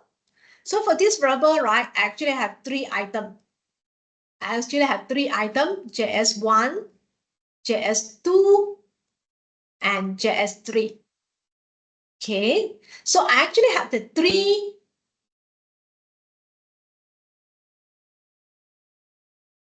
okay, I actually have the three indicator or three items. Okay, so when we talk about internal consistency, basically we want to know how each of these indicator consistently measure the concept that is assigned to them. Okay, consistently. All right, so that's why we call it internal consistency. All right, we have the index or the metrics that we are used is the Conrad alpha, real rule C, that is your CR, composite reliability, or real rule A. Okay, so later on we will go into detail for one by one. Okay, convergent validity. What is the meaning for convergent validity? Okay, so convergent validity, right? This one is for validity. Measure what is supposed to measure. Okay, so that's why for convergent validity, basically we are checking, okay, the item, right, that is the item, the different item, okay, are they really capture or are they really measure the construct that is assigned? All right, so that is convergent validity, measure what is supposed to measure. Okay, and the discriminant validity, from the name it suggests that discriminant validity, meaning to say that to what extent, let's say for example in my model I have three IV, okay, I have three IV and then I have one DV. So in this case, right, under discriminant validity, basically we are assessing how each individual, okay, construct is actually really different or distinct from each other. All right, so that is what we call discriminant validity. How to what extent individual construct is actually different from each other. That is what we want to talk. We want to assess under discriminant validity. Now there will be a serious issue, right? There will be a serious issue if your respondent unable to distinguish that this is IV1, this is IV2. If to them, right, if they are unable to distinguish between this is IV1, this is IV2, they assume that these two are the same, right? Basically, this is something serious. Okay, this is something serious because, right, we want to make sure that this is one construct, this is another construct. We really want the respondent to actually be able to distinguish this is one construct, this is another construct. So that's why we are using discriminant validity to assess to what extent the individual construct are indeed different from each other. Okay, so there are different measure at here, different index at here. We will look into detail. Okay. So now for internal consistency, internal consistency. So just now I did mention Combra alpha, okay, CR composite reliability and value A, right? Okay. So in this case, right, I think every one of you are definitely very familiar with the Combra alpha, okay, this value, okay. Combra alpha, we always said that a value 0.57 is acceptable, okay. Now this day, right, Combra alpha, right, okay, is actually being criticized, okay, actually being criticized. If you go to look at some of those, right, recent publication where they use SmartPLS, right, okay, PLS SAM, they are no longer using Chromba alpha to assess on the internal consistency, but rather they go for a composite reliability, okay. What is the reason for that, okay? What is the reason for that? Is because, okay, and when we are using Chromba alpha, we assume that, right? We assume, let's say, for example, here, there are 3 indicators for this job satisfaction. In order for us to measure job satisfaction, right, we have 3 indicators, we have 3 items. Okay, 3 items. So under Chromba alpha, we assume these 3 items, right, they are having the equal weight, same weightage when they contribute to measure on the job satisfaction. So that's why, all right, Chromba alpha is being criticized, because in reality, these individual item, this individual indicator, all right, they do not carry equal weight. So that's why, all right, that is what can be done under CR, composite reliability. So that's why we are switching to composite reliability, because, okay, we know that, right, for individual items or individual indicator, they do not have the equal weight. All right. So in order to for you to get a better picture on the internal consistency, we already suggest that a lot of articles already suggest that move to composite reliability. Okay. So this one, like I say, right, real A we don't use because this one is normally for PLS consistent. Okay. So for convergent validity, okay, convergent validity. Under convergent validity, right, we have 2 metrics, okay, we have 2 index. One is a factor loading, okay. Now, to be safe, right, okay, your loading should always more than 0.708. Okay, a lot of citation already said that, right? Your loading should be always more than 0.708. However, there are still some of those articles, right? They actually accept a low loading. Okay, now, however, like I mentioned, right? Method evolve. So those value, the threshold value will change also. They tend to tighten or strengthen the threshold value. So last time, right, 0.4 is acceptable. These days, 0.4 is no longer acceptable. Okay. So now, even though at here I said 0.708 is the acceptable threshold value, but they do accept that 0.5, 0.6, and 0.7 is acceptable as long as your AVE value is more than 0.5. The reason being, right, it could be, right, this one, because AVE is actually taking the average, okay? So it could be you have 3 items to explain on this latent construct, okay? And even though this one is very low, okay, but this one, it could be very high, 0.9, and then this one is 0.85. So because we are taking average, okay, we are taking average, so this one, right, we still can accept on this one, even though the loading is actually less than 0.708, because other item or indicator that have the high loading can actually bring up this one, because we are taking the average. Okay, so another indicator is the AVE. Okay, the AVE, the value is range from 0 to 1. AVE must always more than 0.5. Okay, more than 0.5. Okay. Now, another one is a discriminant validity. Okay, so like I say, right, okay, discriminant validity is to what extent, right, okay, one construct is actually different from another construct in your research model. Okay, so those previous index or the measure or the metric that is used to measure on the discriminant validity, you always can see that the previous one, you have Fortnite Lacker, cross-roading, okay? And these two method has confirmed, all right? There are a lot of article, right? A lot of researcher has already confirmed that, right? These two measure, right, is something that outdated and is not, okay, a good measure or a reliable metrics, okay, to report on the discriminant validity. So that's why this day we are using HTMT ratio, okay, HTMT ratio. So there are two threshold value that is being used, okay, 0.85 and 0.9, okay. Now 0.85 is a more stringent, okay, threshold value, okay. This one you need to apply if most of your concept are different. It does not look similar, okay, does not look similar, then you need to apply a stringent, okay, threshold value. But if your some of the concept, right, in your model, they look very alike, okay, they look very alike. Like for example, let's say perceived ease of use and perceived usefulness, to some of them, right, is similar. So you can actually have a higher HTMT ratio, okay, higher threshold value that is applied for the HTMT ratio, okay.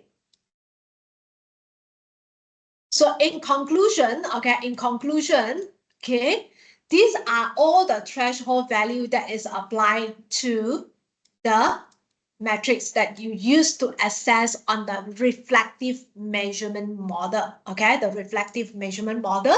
So for those students who are writing for your proposal or for your thesis, right, it will be good that you actually summarize all these threshold value in the table with proper citation. Like for example, this one, right, you are using HTMT ratio, right, from who cite the citation saying that, right, okay, from where you get all those threshold value, okay, this is a good practice for you to do that. Okay, put into a table, summarize, okay, all those metrics, all those index that you use for your reflective measurement model, okay, put in all the threshold value and then the proper citation.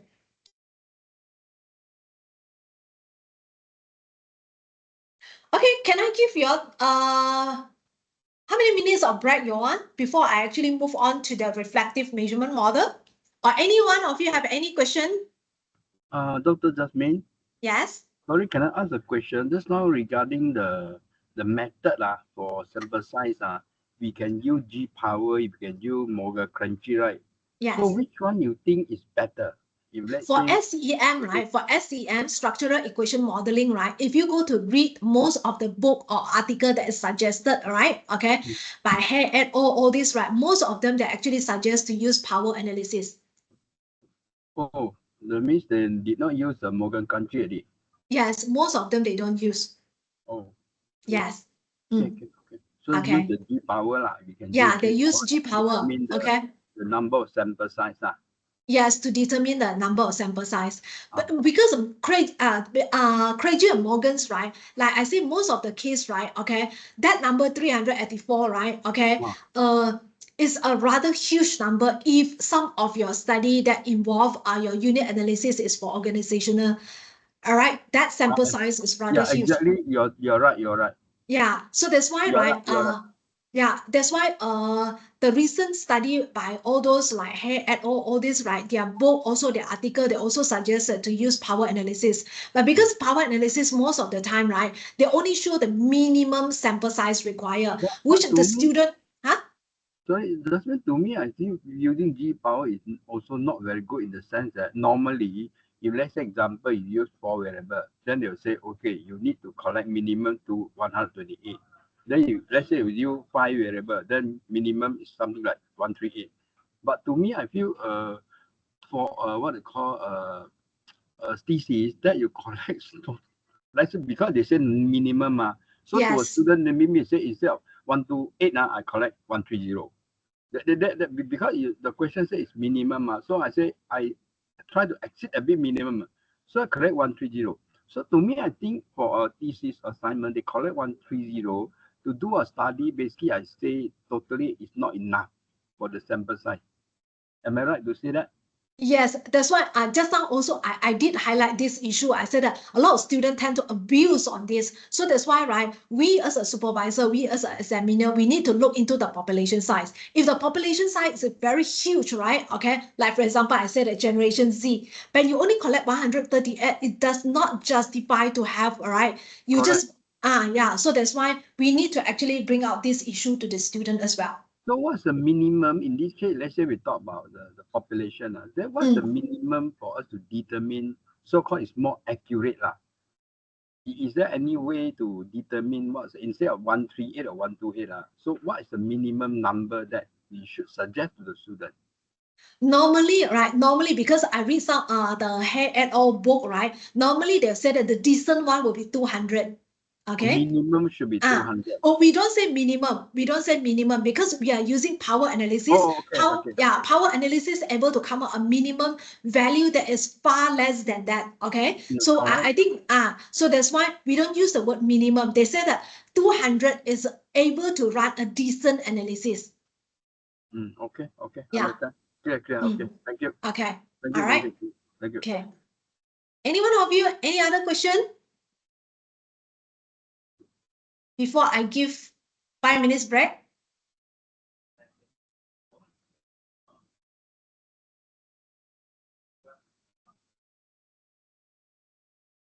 Okay, if that is the case, I give 5 minutes break. We come back at 10:40. Okay? 学生都有是吧？很多学生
Okay, everyone, let's continue. Okay, we move on to formative measurement model.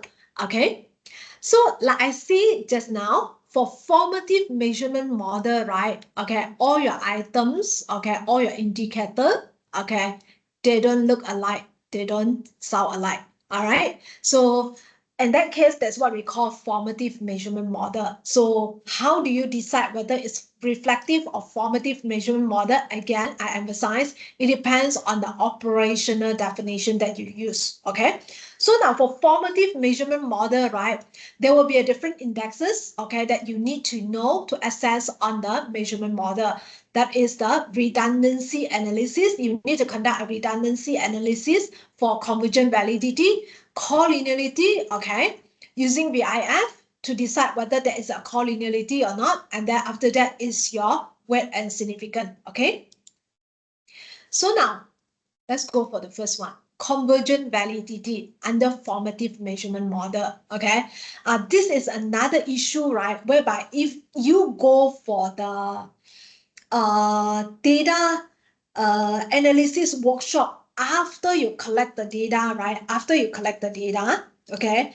And then you realize that, right, your construct is actually, okay, is actually a formative, okay, construct.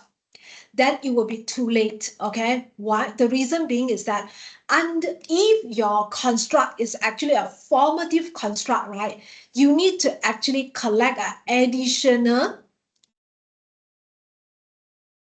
data, all right? That is the reflective indicator or the global single item, okay? The global single item, okay? Now, what exactly mean by global single item, right? Okay, maybe I go back to this one just now. I do have this set here. Okay, so this one is a formative construct. Okay, this satisfaction, right? This satisfaction is actually a formative, okay, a formative construct. Okay, so now a global single item meaning to say that that will be a single question, a single item that actually summarize on all the essence of this construct. So meaning to say that in this case, right, you will have that global single item, that item itself, right? You will just ask, do you satisfy, okay? Because this construct, right, is actually about satisfaction. So you will need to have one global single item that summarize on the essence of all these indicators. So that single item, right, you can ask in such a way that, do you satisfy? So basically, it's actually covered on everything. So that is what we call the global single item. So that's what a lot of students, right, when they actually collected the data, then they go to attend the workshop, and then they realize that, right, their construct is actually a formative, okay, a formative construct. Then they don't have the global single item, okay, for them to actually assess on the redundancy analysis. So that's why, like I say, right, it's good for you to attend the workshop and go for a proposal defense or data collection. At least you get an idea what is being required, okay?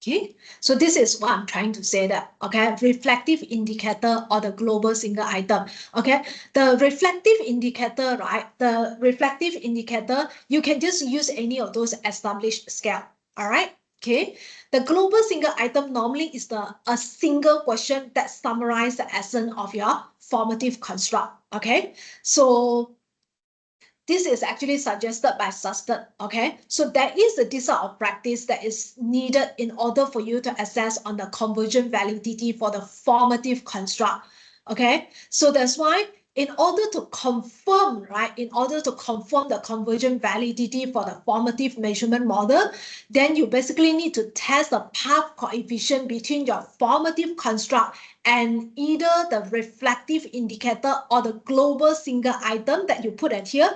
You need to assess on their path coefficient. If their path coefficient, right, okay, is more than or equal to 0.7, then we say that, right, you can confirm on the convergent validity, okay? So this is the first one.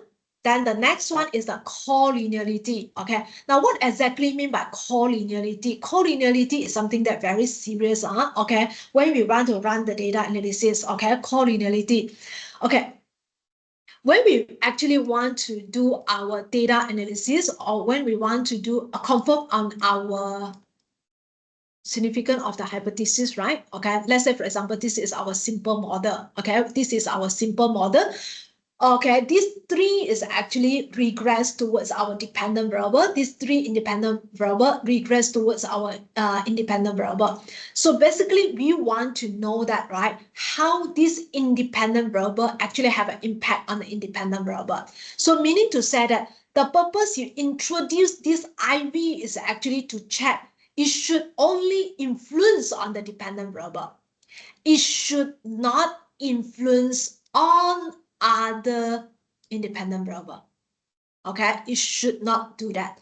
But all right, if the independent variable itself, right, that actually influence each other, right, then your model is suffer from the collinearity issue. Okay, so how do you rule out that? You need to use the VIF to actually assess on that. Okay, so again, like I said, VIF value, right, okay, should be less than 0.5, less than or equal to 3.3. Like I said just now, right, okay, the new reading, right, that actually accept is 3. Okay, so if it is more than that, right, if actually is more than that, that indicate, that give you an indication that there is a collinearity issue. Okay. So the next index is for you to actually assess on the weight and the significance. Okay. Remember the weight, right? Okay. For formative, right? For formative, that's how is it. Okay. So this is the weight. So these are all the items. Okay. All the items that is contribute to your construct, your latent variable construct. Okay, so all these are the items. Okay, so we want to find this, we want to actually test the significance of the weight. Okay, the relationship from here, all these individual items we want to test. Okay, whether they actually contribute to explain on your latent variable or not. Okay, if they are significantly contribute, right, then the relationship at here should be significant. Okay, so the word represent an indicator relative contribution. So if they are actually contributing in explaining this latent construct, all right, then you should get a significant weight. Okay, so how do you do it? Using a bootstrapping. Okay, what exactly mean by bootstrapping? Later on I will cover. Okay, so these are all the metrics that you use for formative measurement model. Okay. Okay, so before I move on to the structural model assessment, right, I will go to do some hands-on first. Okay, I'm going to do some hands-on first. So we will actually quit from the theory part first. I will just do some hands-on first. Okay, so I will try to show to you all how do we run the multivariate normality. Okay, go to this website. Okay, go to this website to run the multivariate normality, and then okay, multivariate normality. And then also I will try to show you how to do with the marker variable technique and also the full collinearity technique. Okay, and also how we are going to run a simple measurement model first. Okay, before we actually move on to the structural model. Okay.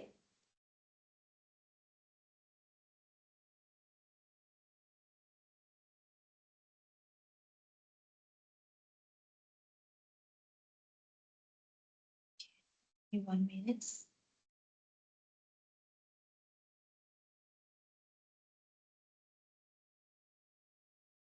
Okay.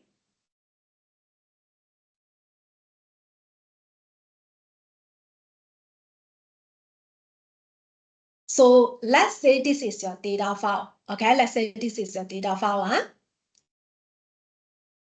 All right, you open your data file. Okay, previously, right? Previously, SmartPLS 2, 3, right? Okay, that is the time when you actually want to use the data file, right? They only accept the format .csv file. All right. However, SmartPLS 4, right? Even though it's actually in an Excel form, right? They actually can accept that. Okay, so Now, like I said, if this is your data file, right? Okay, when we want to access on the normality, right? Normality, okay, we must have the latent variable score, okay? The latent variable score, okay, for your construct, okay? Now, this one, right? Remember at here, right? This one is a few items, right? Altogether, in order for us to measure on the attitude, we need 5 items, okay? We need 5 items, okay? Under SPSS, right, we tend to use a sum method score, meaning to say that we will add up this one, the 5 items, actually divide by 5, we actually get our sum method score, okay, to represent the attitude, okay? That's how we actually go for it, okay?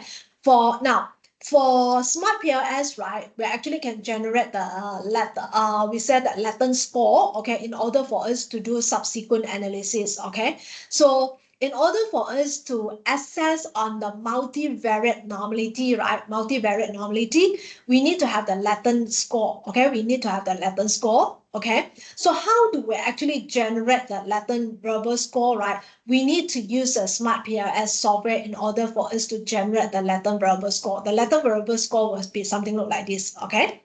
So let's say I'm going to go to my SmartPLS, okay? Give me some time, huh? Because this is not the notebook I normally use. Okay, I'm using the Office notebook whereby they actually install with the SmartPLS, so I'm not very well versed with this notebook. Just give me some time.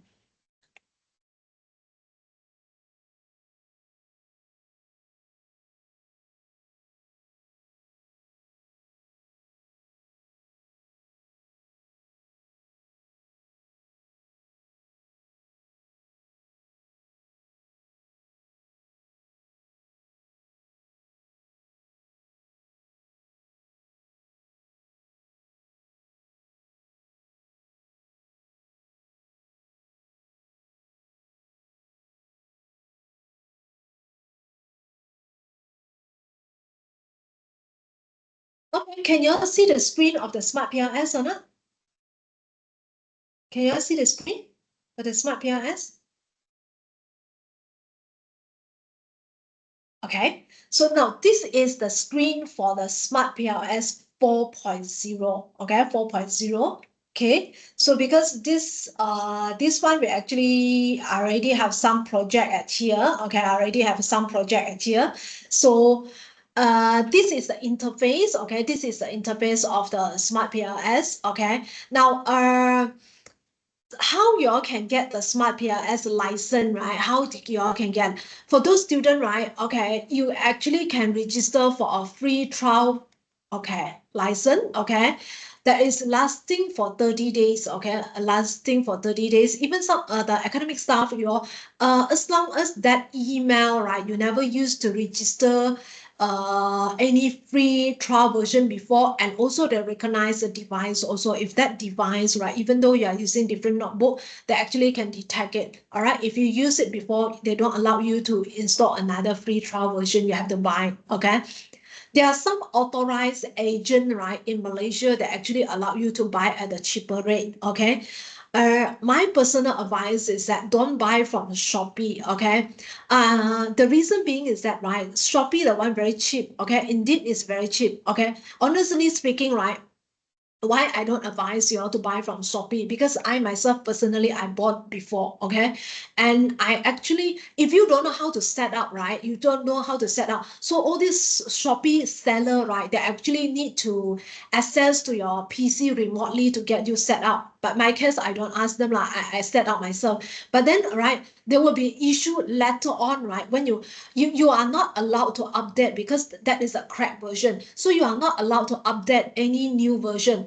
And after that, right, it happened that, right, the moment you connect to internet, right, they actually detect that you actually install this cracked version, right, they actually the subsequently you want to download the genuine version, right, they actually stop you from doing that. So one of my desktop at home, right, I'm not allowed to install SmartPLS software anymore. So this is my advice. But again, like I say, the choice is actually at your side. All right, whatever choice that you make, that is the consequences you have to face for it. Okay, I just share my experience. Okay, there are some agent in Malaysia. I know that is actually selling at a cheaper rate. I know if you buy from the website, it's rather expensive. But the one that you buy from agent is normally like you buy for 1 month or you buy for 2 months. Okay, but it's relatively cheaper lah. But again, like I say, right, you don't need the software for like 1 whole year. Okay. So it's only when you need to do the data analysis, maybe you can buy from the agent. Okay, that's what I did. Okay, now this day I purchased from the agent. Okay, so for those who actually never download before, right, you never use this software before, you can go to the website. Okay, you can go to the website. Maybe I can share the website. Okay.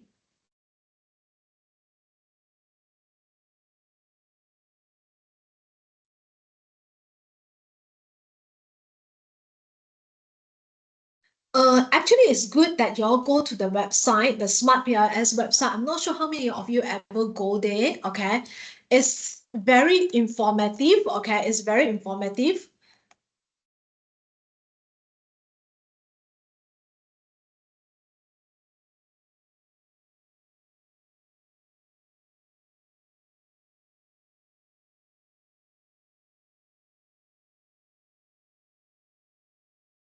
Okay, so this is actually the website. Okay, this is actually the website for SmartPLS. Okay, the official website for this one. Okay, so go in there, right? Like I said, you actually can get a free 30 days trial. Okay, like I said, that there is a step that you need to register for it. You need to supply your email address, and then after that, they will give you the product code, and then after that, you get to register your product code. Then after that, you can access to it. Okay. So now, why I say that it's actually very informative is that you can always go to the resources there. Okay, go to the resources there. They actually tell you what are those smart PLS book that you actually can go for it. There are some tutorial also. Okay, so this is what I'm trying to say that. Okay, this is what I'm trying to say. Later on, actually, I include in the slide also. Okay, if for today, right, because I only have 4 hours, definitely there are some of those things, right, I won't be able to cover. Okay, there are 2 YouTube channel, right? That's why, like I said, these 2 YouTube channel is actually recommended by the official website. They actually say that, right? Okay. These are the channel, right, that you should actually go to watch. I myself, I find it very useful because, like I say, I normally only conduct this workshop, okay, either 6 months or 1 year later, okay. So that's why some of those things, right, without practice, I won't be able to actually remember everything. So in order for me to actually always refer back, these are the 2 YouTube channel I always go, okay. I do understand that when you go to YouTube channel, right, you type in, let's say you want to know how to run mediation analysis using SmartPLS4, there will be a lot of video that coming up and you are not sure whether they actually do it correctly or not. So this is my suggestion. Try to follow these 2 YouTube channel, okay? Then from there, you can at least be confident that whatever that you practice is at least something that is recognized by the official website. Okay, so that's why I find this website is very useful. Okay, but of course, some of those, like you go to the courses there, right? You need to pay for it. It's up to you whether you want to pay for it or not. Okay, so for those, if you want to purchase the software, you can come here to purchase also. So I think all this is in euro. So it depends whether you want to purchase or not. I myself think that is too expensive. Okay.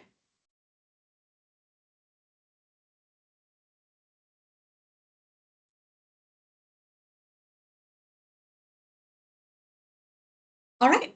So that's why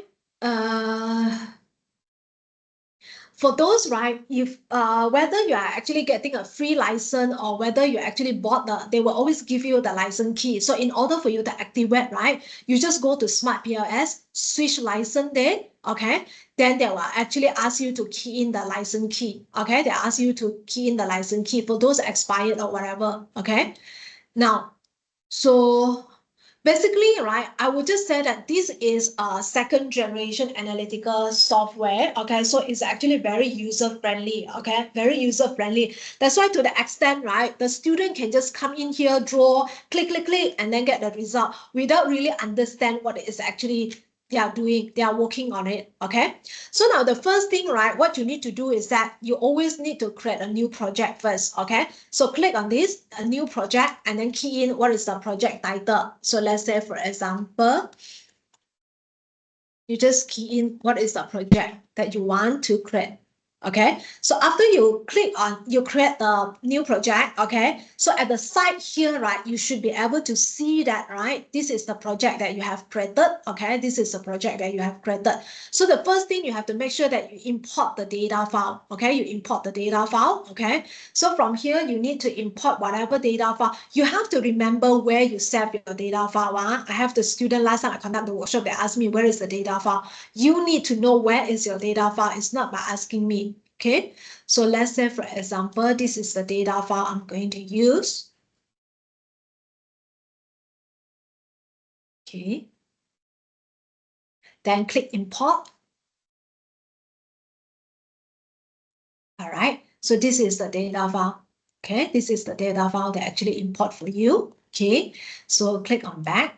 Okay, then after that, right, this is the time for you to create your model. Okay, create a model meaning to say that this is the time for you to draw. Okay, it's drawing time. Okay, so your model, okay, or by default, okay, because we are going for a PLSM, so we always click on PLSM. So that's why you all can see that, right, regression is actually possible to run using the SmartPLS as well. Process, right, last time when we want to run those complicated model like mediated moderation, moderated mediation, all this, right? This complicated model or complex model, right? You need to use a process macro in SPSS, but these days, right, SmartPLS 4.0 actually can cater for it. Okay, if you want to run, you click on the process. Okay, and CBSAM, like I say, right, these days SmartPLS, all right, no longer just cater for PLSM, it actually can cater for CBSAM as well. So in this case, because we want to run PLSM, so we click on PLSM. Okay, so the model, all right, is up to you what you want to type. Okay. All right. So after that, right, okay, you will have a blank surface that is coming up, the screen that's here. Okay. So here, right, like I say, right, for SmartPLS is actually very user-friendly. Okay, you need to draw on the model, and also there are a lot of different ways for you to actually draw the model. Maybe later on, right, if you go to the YouTube channel, right, you can see that, oh, you say that, how come the one they teach, the way they teach how to draw is actually different from what I showed to you? Fine, it's okay. There are different methods. Like I say, this is very user-friendly software, so there are actually different approach for you to actually go for it. Okay, so now I myself, I prefer the way. So let's say, for example, right, I want to draw my first construct, okay, my first construct, my first variable into the model, right? So I know that for my first variable, that is attitude, there are altogether 5 items for it. So what I normally will do is that I click on the first item, okay, I click on the first item, and then I press on the shift button, and then it will highlight. Okay, so these are the 5 items that represent attitude. Okay, so what I will do is that, right, okay, what I do is that, please make sure that sometime, right, because you navigate on top at here, you navigate on top at here. Sometimes you say that, how come I cannot click one, I cannot do anything on this. Please make sure that, right, this is the button that you actually activate. You are actually on the select mode. Okay, this is the one. Because sometimes if you go to collect, you click on connect or you click on others, right? This one you won't be able to actually to select on it. Okay, so after you select, okay, what you need to do, just use your mouse to drag it over. So you drop on it, okay, drag and then drop, okay? So if this is the name that you want to keep, you just keep it. Or you want to actually put in, type in different name, also can, okay? So it's up to you, all right? It's up to you. So I just prefer to keep it. So if you prefer to keep it, all you need to do, press on enter button. Press on enter button, so it will come out here. Okay, it will come out here. You can always click on this one, click on it. You want to drag and drop, okay? Drag it over here, okay? So again, like I say, right, this is very user-friendly software. There's no rigid step said that, okay, after you do this one, the next thing you must do what, okay? It's rather is pretty flexible for that, okay? So some of you, you may want to just, after I drag one, okay, I want to do all those formatting first. I want to do all those adjustments first. So you actually can do that. Or some of you, right, you prefer, right, I want to drop everything, I want to make sure that all my variable is actually on the screen first, that only that I will do all those formatting. Is okay. No issue on that, okay? Like I say, it's pretty flexible on this, okay? So it's up to you, okay? So for the second variable, I drag over here, drop, okay? So the moment they ask me for the name, so it's either whether you want to change the name or you don't want to change the name. You don't want to change the name, just press enter. So you want to change the name, you just type the new name, after that press enter. They also even give you the instruction, press enter key to proceed. So just press enter key, okay? So it's, again, it's like I say, whether you want to do formatting later on, whatever, is up to you, okay? So next one, okay, next one, I have this PBC. Okay, so press on the first one, press on the first item, and then I press on the shift key, okay? So select all of them, I drag it over, okay?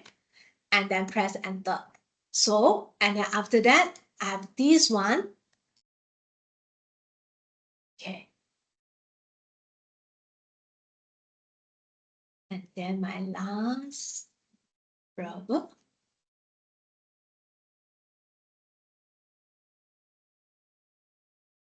Okay. So whether you want to drag it, how you want to drag it, all right? Okay. So now this one, this rubber, it look rather messy because all the items is actually on the right hand side. So you want to bring it into the left hand side, okay? Just right click on it, okay? Right click on it. So this pop-up menu will come up. So you say that you want the align the indicator to the left. You want the indicator go to the left, okay? Or later on, some of you may think that, oh, just now I don't want to change the name, but now I find I want to change the name. It's okay. You can just right click, rename on it. Okay. Okay, another one. Okay, whether where I want to put it, I can put it at the bottom. Okay, so okay. So you can always drag here and there. All right. Okay. So some of you may think that I don't like this color. I just want black and white. Okay, all you can do, okay, you can press Ctrl A or you can select. Okay, then after that, right, you said that you want to go for black and white. Okay, or you want to go back to color. Okay, it's up to you. All right. So again, I say, right, it's actually pretty friendly, user friendly. So that's why you don't really have the issue. So again, like I say, right, any amendment that you want to make, right, I mean, any amendment you want to make, just make sure that, right, you're actually in the select mode, this one, okay? You click on this one, only that you'll be able to click on any of this thing to make any amendment, all right? So now you already have your model there, right? You already have your model, all right? It's time for you to connect, all right? Draw the path. Okay, so you make sure that you click on this connect, click on this connect. So it's time for you to connect. Okay, you just need to drag it over. Okay, just need to drag it over. Okay, drag it over, point it. All right. Okay, so that's it. All right. So this is how you have your model done. Okay, this is how you have your model done. Okay, so your model is ready. When your model is ready, right? So this is the time you can run your measurement model. Okay, you can run your measurement model. You can never go to test the significance of your hypothesis, that is your structural model, before you actually pass your measurement model. Measurement model is always the first step. Okay, it's always the first step. You have to make sure that all your measurement model satisfy all the threshold value, then only that you can move on to the structural model. So that's why you have your model, all right? You have your model, the path is actually clearly represented already. So it's time for you to click on calculate. Now, basically, right, the most common two functions that you are using will be PLS SAM algorithm and bootstrapping. So PLS SAM algorithm is always for measurement model. Okay, it's always for measurement model. Okay, And then for bootstrapping is for the structural model. Okay, bootstrapping is actually for the structural model. So PLS algorithm, so click on it in order for you to access on your measurement model. Click on PLS algorithm. So by default, right, you don't really have to make changes on this, okay? So this is standardized because you want your data to have a standardized score. So you want to actually make sure that it's open report. After you run, the report will come out, that the finding will come out, okay? And then start calculation. Okay. So yeah, this is the output screen, okay? So this is the output screen, okay? So the measurement model, right? The measurement model, like I said just now, when we talk about the measurement model, right? Okay, so there are a few ways for you to actually look into the measurement model, okay? There are a few ways for you to actually look into the measurement model. You actually can look at graphically, okay? Graphically, okay? Or you actually can go to check on the report itself, okay? You can actually go to look into the table individually, okay? What are the metrics that you want to use, that you want to look into? So this one is the graphical, okay? So after you actually have the hands on it, right? You get yourself very familiarized already. So you know that, okay, this is the loading value, okay? This is the loading value, okay? So at here, right? How do you know that this is a loading value? You look at here, right? This is the loading value, okay? This is the loading value. So that's why, right? At here, right, this is the loading value. And we all know that, right, just now, I already mentioned that for loading value, the ideal one will be 0.708 for loading value, okay, factor loading, 0.708, that is the ideal threshold value, okay. But however, just now, I did mention, okay, I did mention that if, right, 0.5, 0.6, 0.7 also is acceptable, provided that your AVE is more than 0.5. Okay, so at here, which one is my AVE? So some of you may ask, okay, which one is my AVE? So that's why at here, right, you can go to the construct at here, the construct, right? Construct represent this circle at here. You can click on this one, okay? And then you want to see the AVE value instead of R-square value, okay? So you click on AVE. So now, okay, remember that we said that the AVE value must be more than 0.5, okay? So we take a glance at here, okay? We take a glance at here, okay? So this one, construct SN, right? The AVE is 0.4999. There's no rounding, apparently, okay? So this one is 0.518. But looking at here, right, for this verbal, okay, attitude, right, there is one items, okay? There is one item, 0.264 is far away from the threshold value. It's really far away from the threshold value, okay? So that's why something needs to be done. What we need to do, we need to delete the item, okay? We need to delete the item. Now, when we delete the item, right, we don't do it in one shot, because when we go to look at subjective norm also, we detect there are two items, okay? There are two items also is far less than 0.5. Furthermore, the AVE is also less than 0.5. So definitely we need to delete the item, okay? So you don't click at here, right? You don't click at here, straight away delete the three items together. We do it one by one, okay? We have to do it one by one. Be patient, okay? So now this is the first way you actually can access using the graphical method, or you actually can also go for the this way, okay? Go for the table form, okay? So the first one is the outer loading, okay? You can click on the outer loading. So the outer loading here, when you click on it, those problematic items, right, were definitely in red color. Now, again, like I say, right, okay, this one, SmartPLS, is just a software that is programmed, okay, with the built-in threshold value. So that's why you can see that 0.692 straight away, they flag it. is problematic, okay, together with 0.264. The reason being is that because the software they program must be more than 0.708. So that's why this one is flagged, okay? So again, like I say, this is only a software. We ourselves, right, we are the one that is analyzed on this data. We need to use our thinking to decide whether which one should we delete, okay? So that's why at here, this is another tool, all right, that actually flag us, okay, at here. So that's why, again, like I say, right, we are not going to straight away delete all these items. One shot, we will do it one by one, okay?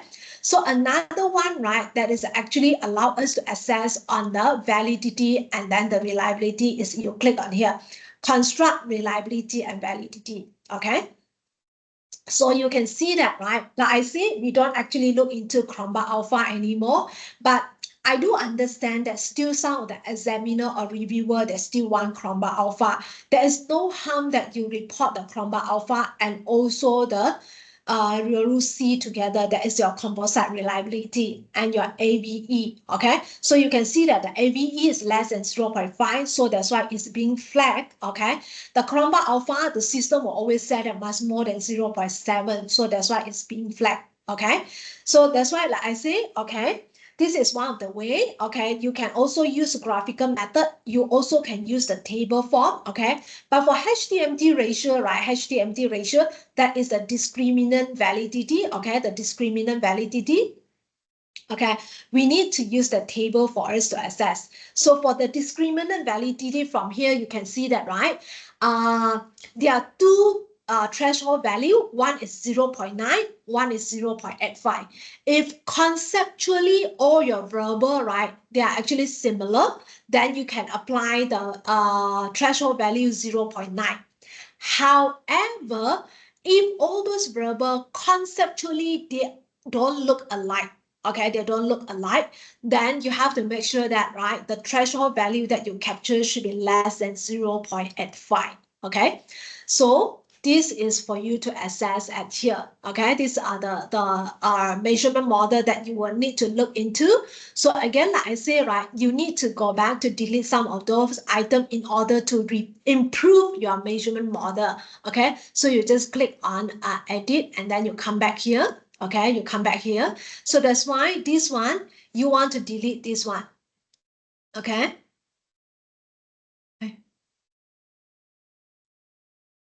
Sorry, accident. Okay, I run again. So sorry.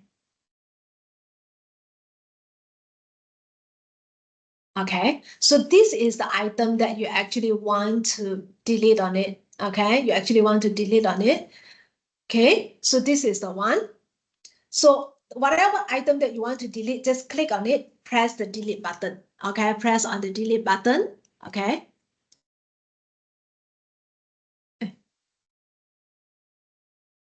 Sorry, you need to go to edit. Okay. Yes, delete on it. Okay. Like I say, you don't do it one shot. Okay. Do it one by one. After you delete, you run again. Okay. You run again. Okay. So that's why after you delete that item, you can see that your AVE definitely will improve. Okay. Because AVE, how do you calculate the AVE? AVE is for you to taking on the average of all this. Okay. When you square all this loading, you add it up, you take an average. So this come with your AVE. So after you delete the poor loading item, definitely your AVE will improve. Okay. So now we go to a next verbal. That is your subjective norm. Okay, that's your subjective norm. So we need to delete the item by item. Okay, so how do we decide which one to delete first? We always delete the one with the lowest loading. So at here 0.241 and 0.237. So we delete this one first. Okay, we delete this one first. Okay, so like I say, you don't delete at one shot. After you delete one, you run again. Just now the AV is 0.499. Okay, so we run again. Okay, so you can see that after you delete, right, the AVE is improved 0.614. Now your AVE is improved. But again, like I say, for loading, right, anything that is below 0.5, okay, must delete even though your AVE is more than 0.5, okay? Anything below 0.5 for loading, you need to delete, okay? So in this case, we have to go back to delete this one, okay? All right, then we run again. Okay, so you can see that your AVE has, for a subjective norm, has improved. Okay, now one thing, please bear in mind that, right? Okay, please bear in mind that you don't happily go and delete item by item. You don't happily go and do that. The general rules of thumb by Hay et al., the book already suggests that, right? Deletion of more than 20% of your item in the model was subject to, you will suffer from content validity. Okay, you will suffer from content validity. What is the meaning for this, right? Okay, the original author already said for the subjective norm, right, we need to have 5 items. The more you delete, right, okay, the more you delete, you may not have sufficient, right, sufficient item to represent your construct. So that's why don't happily go and delete, all right? That at the end, right, okay, not many items left, then you will suffer from content validity. Okay, so obviously, right, by looking at this model now, right, okay, by looking at this model, okay, you see the first one, right, for this one, okay, for this one, all the loading is actually more than 0. Like I said, this one, even though this one is 0.684, it's not more than 0.708. Okay, it's not more than the threshold value. But however, because the AE already more than 0.5, so there is no need for you to delete. Okay, so when you present your measurement model analysis, right, when you do your chapter 4, you write the analysis, you need to justify on this because the threshold value that you put in is 0.708. So you need to justify why you keep this item. And any item that you delete, right, you also need to write in your chapter 4 under data analysis, that one, whatever item that you delete, you need to mention. Okay, you need to mention. All right. Okay, so you can see that for COVID, this variable also, the AV is 0.714. All this loading, right, exit, all right, meet the threshold value. So for PVC, also the same thing, okay? And then this one, 0.7, AVE for the usage is 0.737, okay? So it meet the threshold value, okay? So again, like I say, right, this one, okay, you actually can go here to look at the table. Okay, the loading. So that's why you still see red color. Okay, you still see red color, but 5 is okay. All right.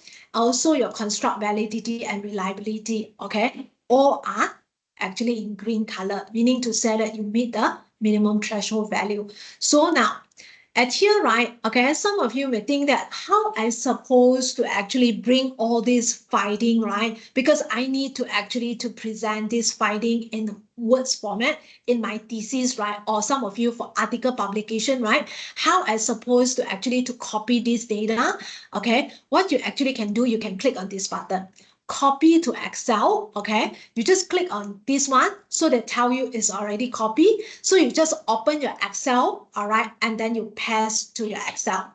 You open your Excel, right click, paste date. Very simple.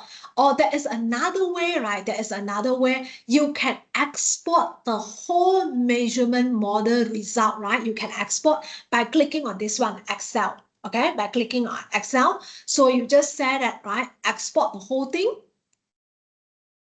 Okay, they will ask you to save. Okay, they will ask you to save. So maybe I will just save at the desktop. I put it result. Okay.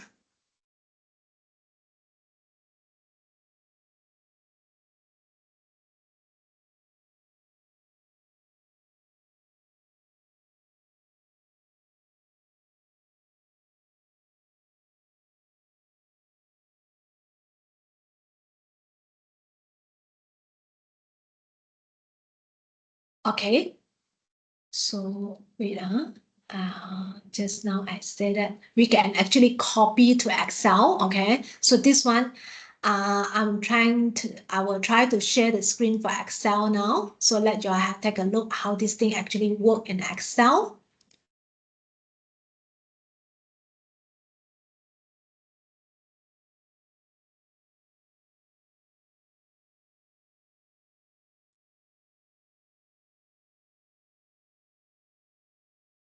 Okay, apparently there are some question. Okay. After I show you the Excel, I'll come back to answer all this. Okay. Share the screen for Excel. So sorry.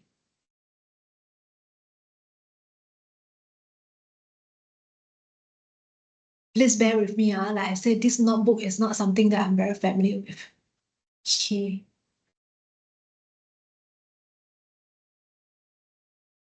Okay. So like for example, this is the Excel screen. Okay, this is Excel screen. So I just open a new notebook. Okay.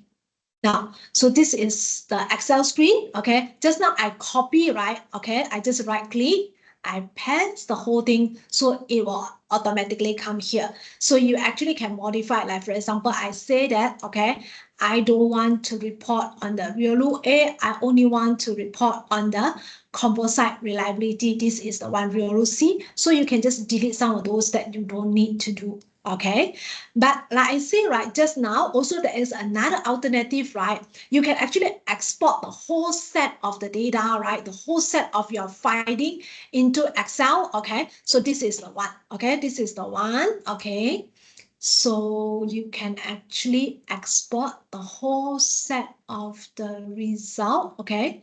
So this is the one. Okay, this is the one just now I saved, okay? I saved, say that, okay, this is the result for testing, okay? So the whole report will actually come out, okay? The whole report actually will come out, including the image, okay? Including the image. So this thing, that's why you all can see some of those articles, right? They actually have this image. How they actually do it, okay? How they actually do it, they can actually export to the Excel and then you copy and paste into Microsoft Word. This is one of the way. Or you can actually straight away copy from SmartPLS as well, okay? So that's why, let's say, for example, I want to see auto loading, right? I want to see auto loading. I only click on auto loading. I click on show. Okay, so that's why they will come to the auto loading at here. Okay, so they will show me all the auto loading. Okay, they will show me all the auto loading at here. Okay. So this is how you actually can get all the data. Okay, so from here, you actually need to present in a better way. I suppose that for SmartPLS, right, when you want to report the result, right, we are not going to report something like this. There is a rather standard template that you all can use to report the result. Okay, so I think that if you happen to read some of those articles, all right, then you can see that the way how they actually present the result. After this workshop, also I will share some of those templates that you all can see how to present the result. So basically, right, you need to actually copy this one, put all the loading under one column only, not the one with all this empty space at here. All right. Okay, so that will be a better presentation. So like I say, right, all you need to do is just copy from the Excel and put into Microsoft Word, and that is the better presentation. Okay, so that's why, like I say, or let's say you want to navigate for the construct reliability and validity, you click on it, that will navigate. Okay, they will navigate to here. Okay, so you will get, so it just seems like the one that actually I copy and paste to Excel just now. Okay, paste to Excel just now. So basically it's the same. Okay, basically it's the same. Okay, so it depends on which method you are actually comfortable with. Okay, like I say, SmartPLS is very flexible. Okay, you can use whatever way that is you are actually comfortable with. Okay, like I say, right, today you go to watch some of those YouTube videos, it may be different from the way I actually share with y'all. All right, so again, like I say, right, it's up to you. You can actually go and explore. There's no harm on this. Okay, I also very happy that one day you can come and tell me, Jasmine, I find a better way, or I have another way for doing it. All right, okay. Okay, so here there are a few questions. Okay. Okay. Can we have different error connection among each other? Yes. Okay. Can we delete in the table that already highlight in the red color? Joel, I don't understand your question. What do you mean by delete in the table that already highlight in red? Joel, or maybe you can unmute your mic. Are you trying to say that you want to delete that item?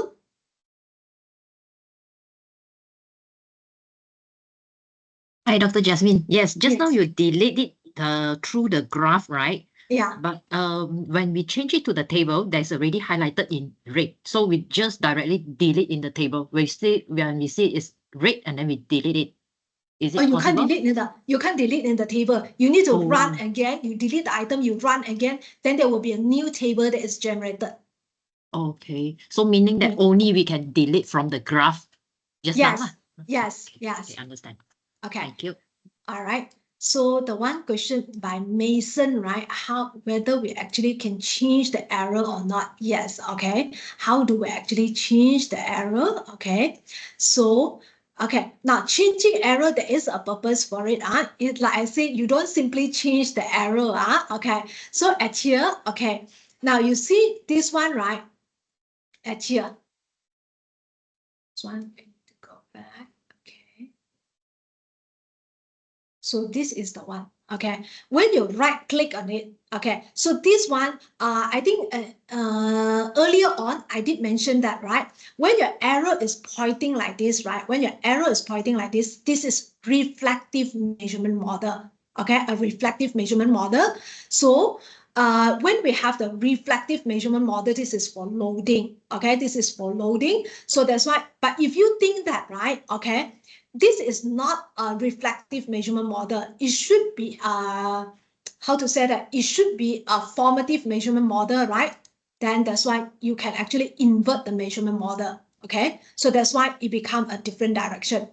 So Mason, I'm not sure whether the question you are actually asking, right? If let's say, for example, right, the error is not pointing from attitude to COVID, but it's rather COVID pointing to attitude. Yes, you can do that as well. So all you need to do, make sure that you are actually in a connect mode. Okay, this one, then you can just delete this error. Okay, then you reconnect it from this side to this side. Okay, so that's how you change the direction of the error as well. So I'm not sure whether which error you are actually referring to, but the arrow from here, definitely you actually can change the direction, okay? And this one, right, this direction, right, the arrow direction at here, there is a meaning for it, okay? So like I say, right, okay, if you are going for the, okay, so that's why this is what something I want to highlight. So that's why if I just now, right, and when I click on the connect, right, okay, you won't be able to get that menu. All right, so that's why, okay, even I myself also, I need time to actually to get myself familiarized with this one. So that's why if I'm actually in the connect mode, right, I won't be able to actually get that menu. So that's why it's okay that you actually can get yourself navigate through this one. So that's why sometimes don't get yourself panic, okay? Why I don't get that, all right? Always check on the mode that you're actually in, okay? So that's why you want to change the arrow again, make sure it is in the select mode, okay? And then right click, okay? You want to invert the measurement model. So now become a reflective measurement model, okay? Not a formative measurement model. But sometimes, right, okay? Some of you, like I say, right, you are not sure whether you actually your construct, right, whether it should be modeled as a reflective or formative, right? Okay, sometimes, right, if after you run, right, you run the measurement model and you realize that all these, all right, item is actually having a very low loading to each other, and some of them even having a negative value, right, negative value, it maybe it's time for you to consider changing the error, okay, changing the error to invert it, make it become a formative, okay? So formative, when you change to formative, then the system know that this one is, it doesn't look alike and sound alike. It should be formative. So that is the way it could improve on your measurement model. That could be one of the reasons, okay? Now, so we're done with the measurement model. So again, like I say, right, I'm going to teach you, I'm going to demonstrate on how actually we need to run on the what is that? We need to run on the normality test and also the full collinearity. Okay. So for the normality test, right? Like I say, for normality test, right? We need to have the random number. So after that, I will show you how to generate the random number. But before that, right? Okay. Because for the full collinearity, right? Excuse me. For the full collinearity, okay, we need to have the latent variable score, okay? Where can we get the latent variable score, right? Where can we get the latent variable score? Okay, click on calculate, PLS SAM algorithm. Okay. All right, then you scroll here down. Okay, now you will see latent variable. Okay, you see the latent variable. Okay, so this is latent variable.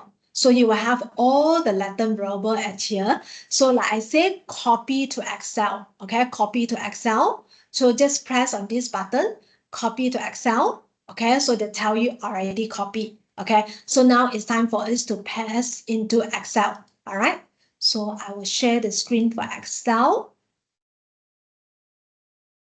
Okay, which one is my book? So this one. Okay, so that's why, okay, this is the one, this is the one. Okay, so you can actually right click and paste. So all the latent variable score are there. Okay, so like I said, we don't need this one. This is a case ID. Case ID, this column we don't need. You can just delete it. Okay, you can just delete it. Okay, so before this, I actually already have, all right, I already actually have already done it. So I already have all my latent variable score at here. Now, you have to know that, right? You have to know that your latent variable score is actually appear, the number of this column for this one is what? So I know that until Z is 26. Okay, this column is column 26, is Z is 26, 27, 28. So this is my 28 column. So you need to know the column number. Okay, in order for you to assess on the normality. Okay, I'm talking about the normality first. Okay, the normality. So this is column 28, 29, 30, 31, 32. So you need to remember now your column is 28 to 32. Okay, so you just save this file. Okay, you save this file. Okay, so you close it. Okay, you must close it. Otherwise, you won't be able to check on the normality. All right, close it. Okay, so now I'm sharing the screen. Okay, I'm sharing the screen for, okay.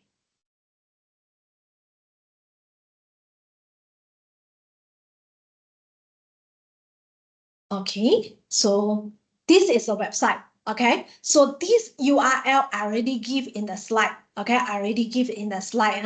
So you can just follow that URL. You will go to this website. So this is the website. It's rather easy, okay, compared with the SPSS for you to check, for you to assess on the multivariate normality. Okay, so again, like I say, you must know what is your file. Let me check what is my file. Okay, this is actually under, which folder am I using? I have too many folders already.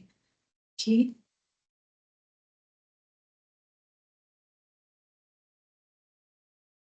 Give me 1 minute, I need to check. Okay, is this my file? Okay, yes.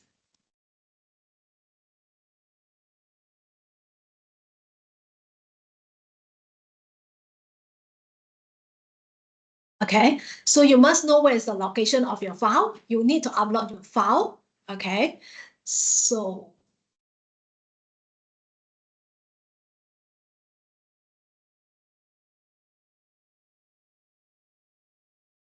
okay, so it's CSV file. It depends what is the file you save.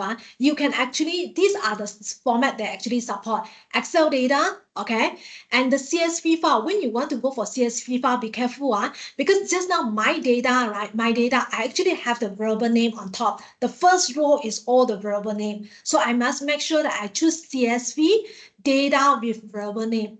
Oh, there's a variable name on top there. So I need to select out here.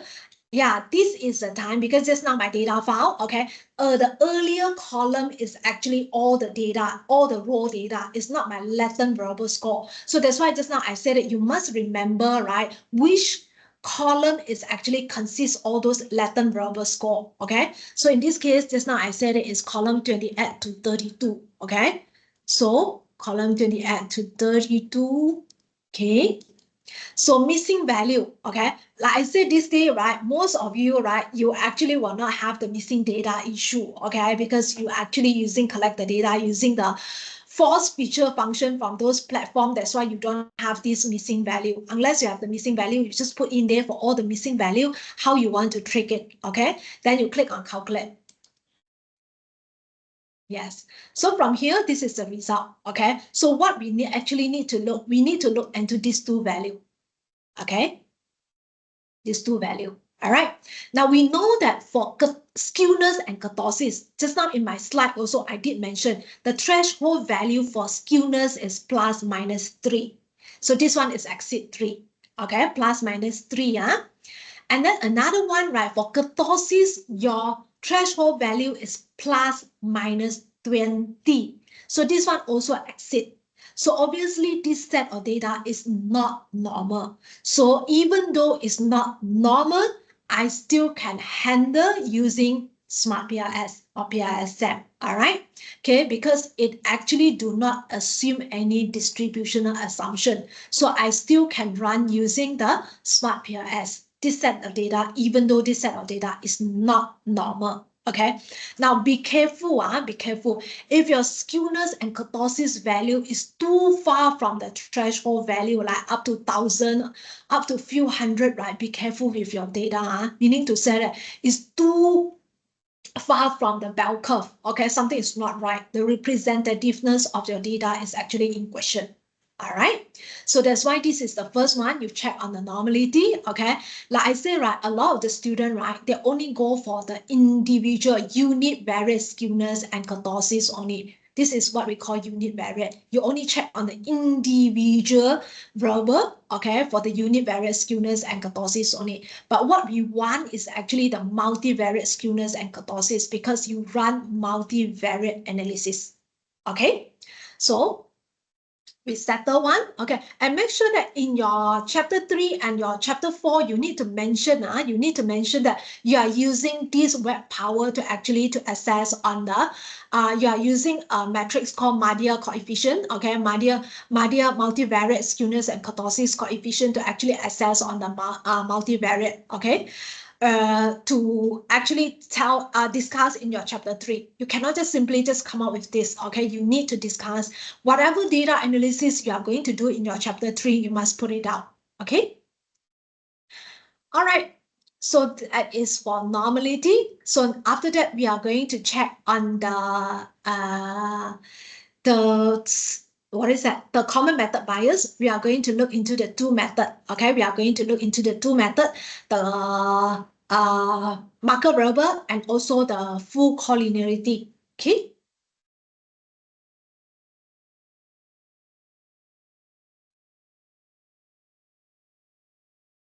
Okay.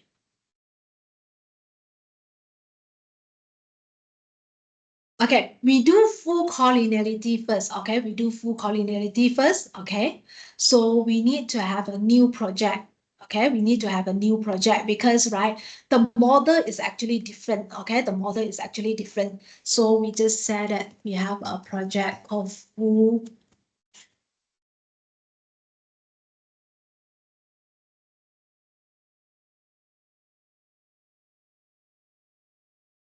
Okay, so you create this one, you input your data file, okay? You import your data file.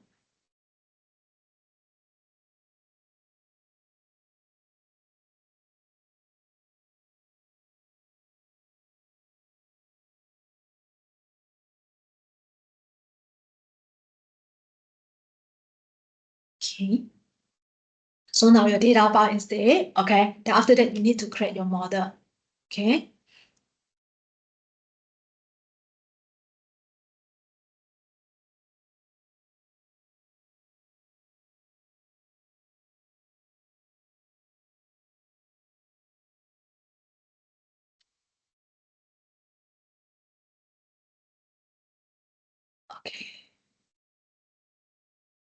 So, like I say, right, under full collinearity, okay, under full collinearity, right, we actually will have this random variable as a DV. So all of the variable, we don't care whether it's an independent variable, dependent variable, or even your mediator or moderator, all of them will actually regress, okay? All of them will actually regress to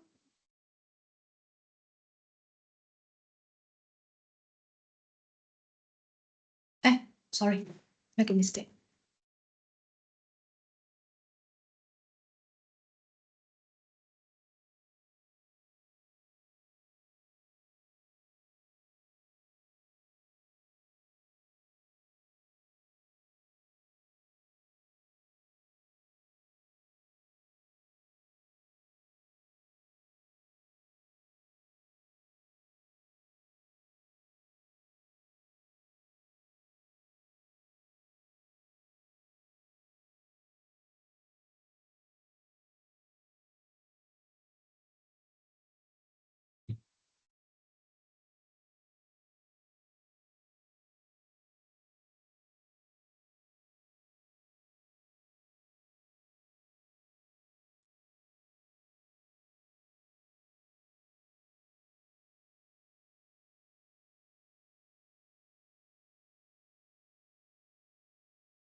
Okay, but some of the, honestly speaking, right, some of the author, right, or some of those speaker, right, they actually want the access of the full collinearity, right? This one, they prefer to run using SPSS because SPSS, right, straight away you will have the latent variable score, and then you use the SPSS, right, to run the regression. Basically, it's actually easier rather than you have to draw the model itself, okay? So this one is actually depends on you, okay, whether you actually want to go for this way or not, okay?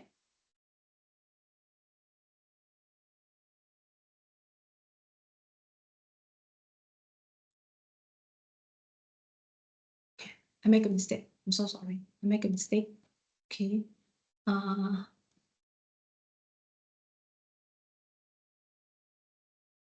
Latin variable score. This one I should run.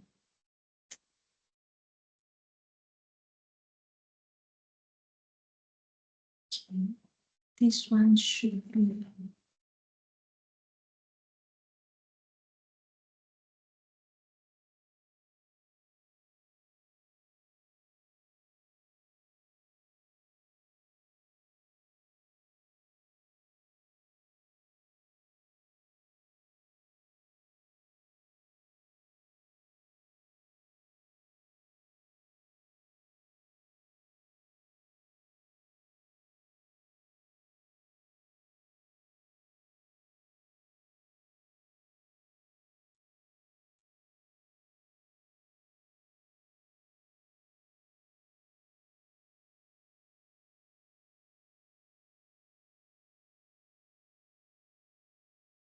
Okay.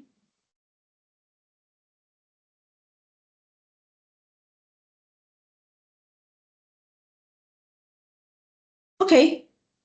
I actually encountered issue with this one. Okay. Now give me I put this one aside first. Okay. After this, I'm going to give you a break. And then during that time, I try to solve this issue. Okay. Now, I'm sorry for that. Okay. But we go to the marker variable first. Okay. The marker variable first. Okay. This one, something is not right. I'm so sorry for that. Okay. Let me go for the just now the project, the testing. Okay. So this one. Okay, so like just now I say that we need to put in one marker variable inside there. Okay, one marker variable inside there to actually to rule out whether there is any of the issue of common method bias or not. Okay, so that in this case, right, we actually assess on the R square value first. Okay, we calculate on the R square value first. Okay. So without, in this case, the model is without the marker variable. There's no marker variable at here. So we want to look at the this R square value. Am I? No, this is not R square value. So it needs to be the R square value.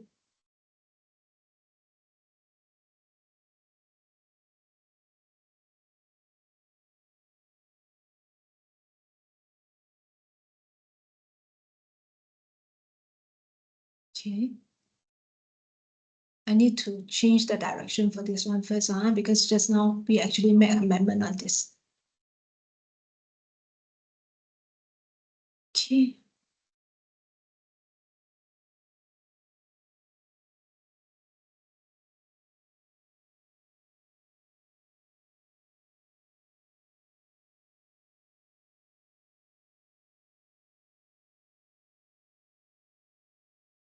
All right.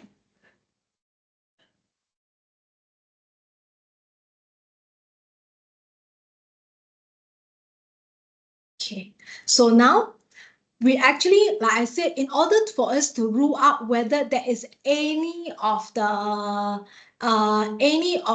common method bias issue, right? We will actually insert a marker variable. Okay, we will actually insert a marker variable. So in this case, right, we actually have two variable that is considered endogenous variable. That is COVID and also usage. So for COVID, right, the R square value is actually 0.327. Okay, so another one, the marker variable for usage, the R square value for usage, right, is actually 0.377. Okay, so we have the two R square value. Okay, so now we need to try to see, right, whether this model actually suffer for common method variance or not. Okay, so what we do, we come back here. Okay, we come back here. Okay. Okay, we need to add in our marker variable. So mark M1, M2, M3, we insert into here.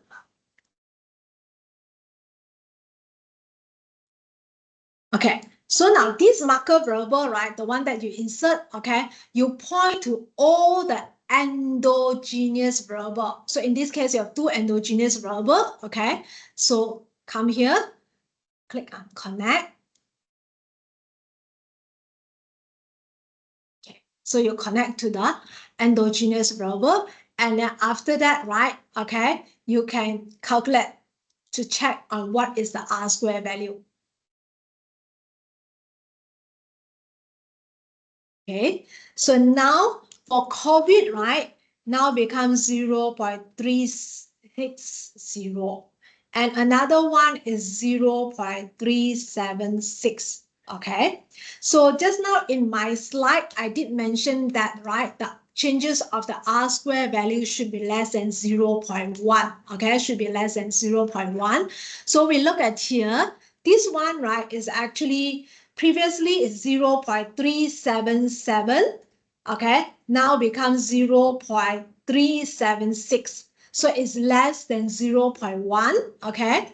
So this one is actually 0.327, now becomes 0.360. Is it less than 0.1?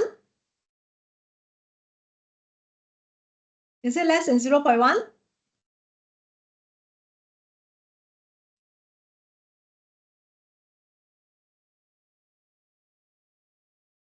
Anyone of us can give me some response?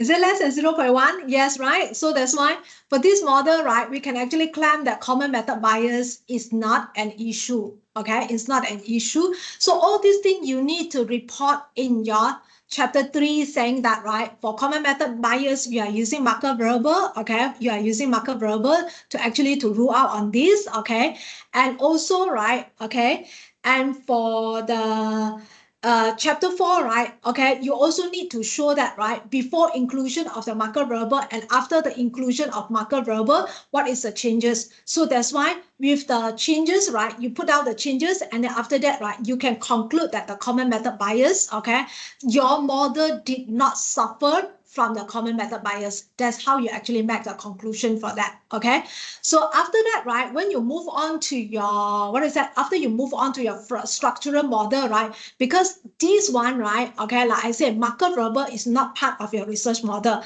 So the moment you already confirm that, right, marker common method bias or variance is not an issue in your model, you can just remove it and then move on to your structural model. Okay, move on to your structural model.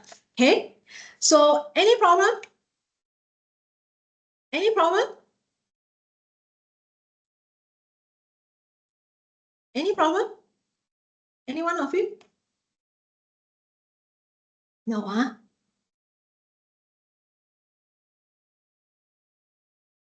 Said, what is the meaning say that still above, Said?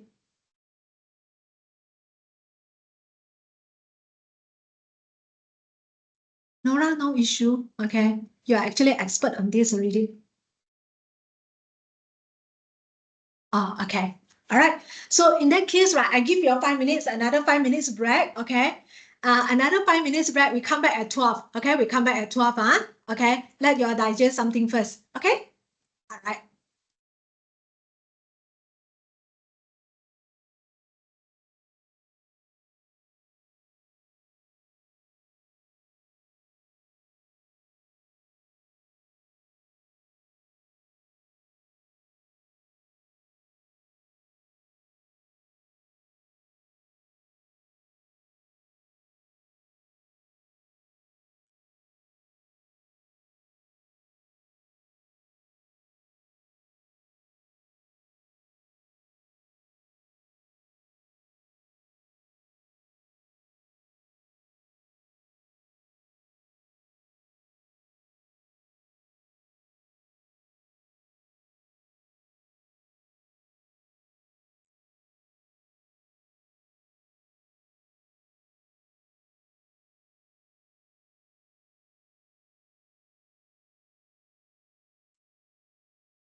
Okay, now let's continue. All right, we're done with the measurement model. Okay, so it's time for us, as long as all the measurement model, remember measurement model is for us to assess on the reliability and validity.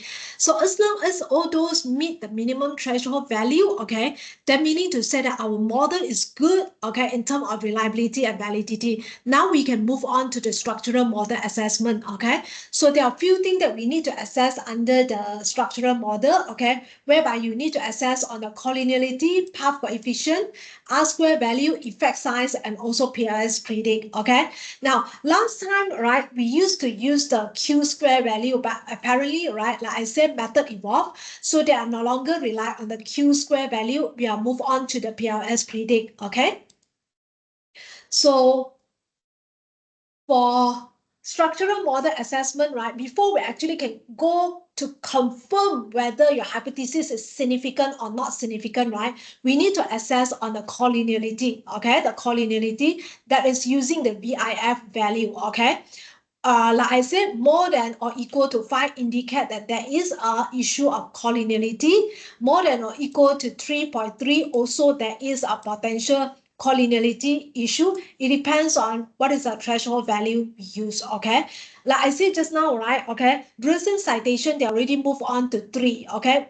In order to confirm that there is no collinearity issue, must be less than 3, okay? Now, the next one is assessment of the path coefficient. So this is the one that you have to decide whether, right, okay, whether your hypothesis is actually significant or not. So now, because, right, PLS-SEM, right, we do not need your data to be normal, okay? We do not need your data to be normal.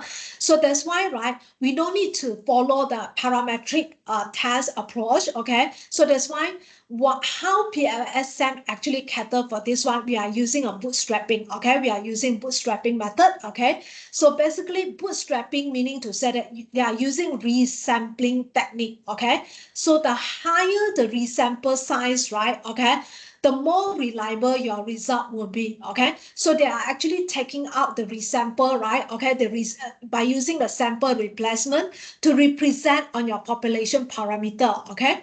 So that's why this is one of the conditions just now I've been mentioned, okay? So because in this case, right, even though your PLS-SEM, right, okay, can cater for non-normal data, however, if your data is too far away from the bell curve, okay, so still, right, you will not be able to actually say that your sample data can actually represent on your population. So that's why in order for you to use bootstrapping, also you have to make sure that, right, okay, your sample data, right, actually is a good approximation for your population parameter, okay? Now, there are several bootstrapping methods. Later on, when you run PLS-SEM, right? Okay, when you run the SmartPLS, right? When you want to run the bootstrapping, they will actually allow you to choose the different type of the bootstrapping method, okay? So there are citations, the previous researcher that actually argue that percentile method is the best, okay? However, if your data is far away from the bell curve, all right, meaning to say that it's highly asymmetric, okay, then it would be good that you actually use the bias corrected and accelerated approach, okay?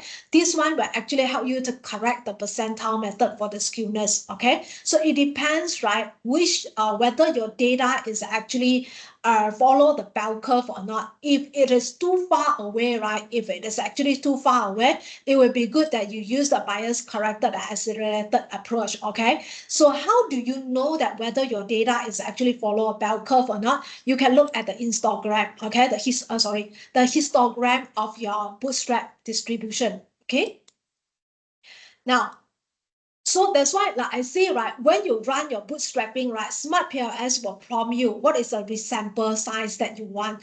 Of course, right, the highest, the better. So last time during my time, I think 5 years ago, right, that time they actually about 5,000, okay? But this day they already said that at least it's 10,000, okay? At least it's 10,000. So the higher the number, right, it will be better. But of course, the higher the number, meaning to say that they actually need to perform more round of the resampling, okay? So it will take longer time to generate the result, okay?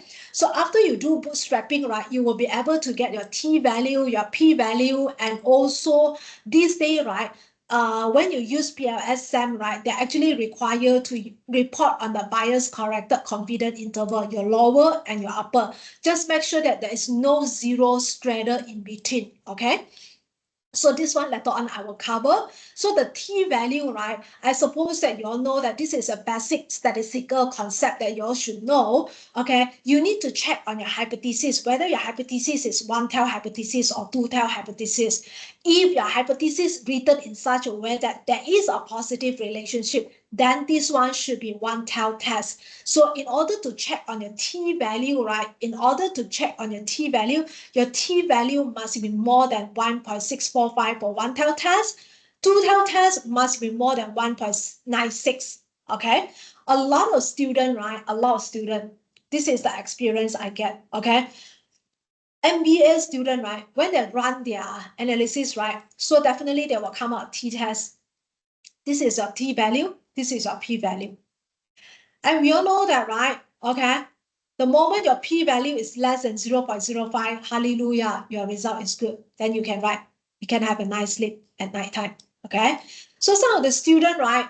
Okay, they don't really know. In their mind, they only look into p value. So that's why, right, when the p value exceeds 0.05, they try to manipulate it. They're going to change this one.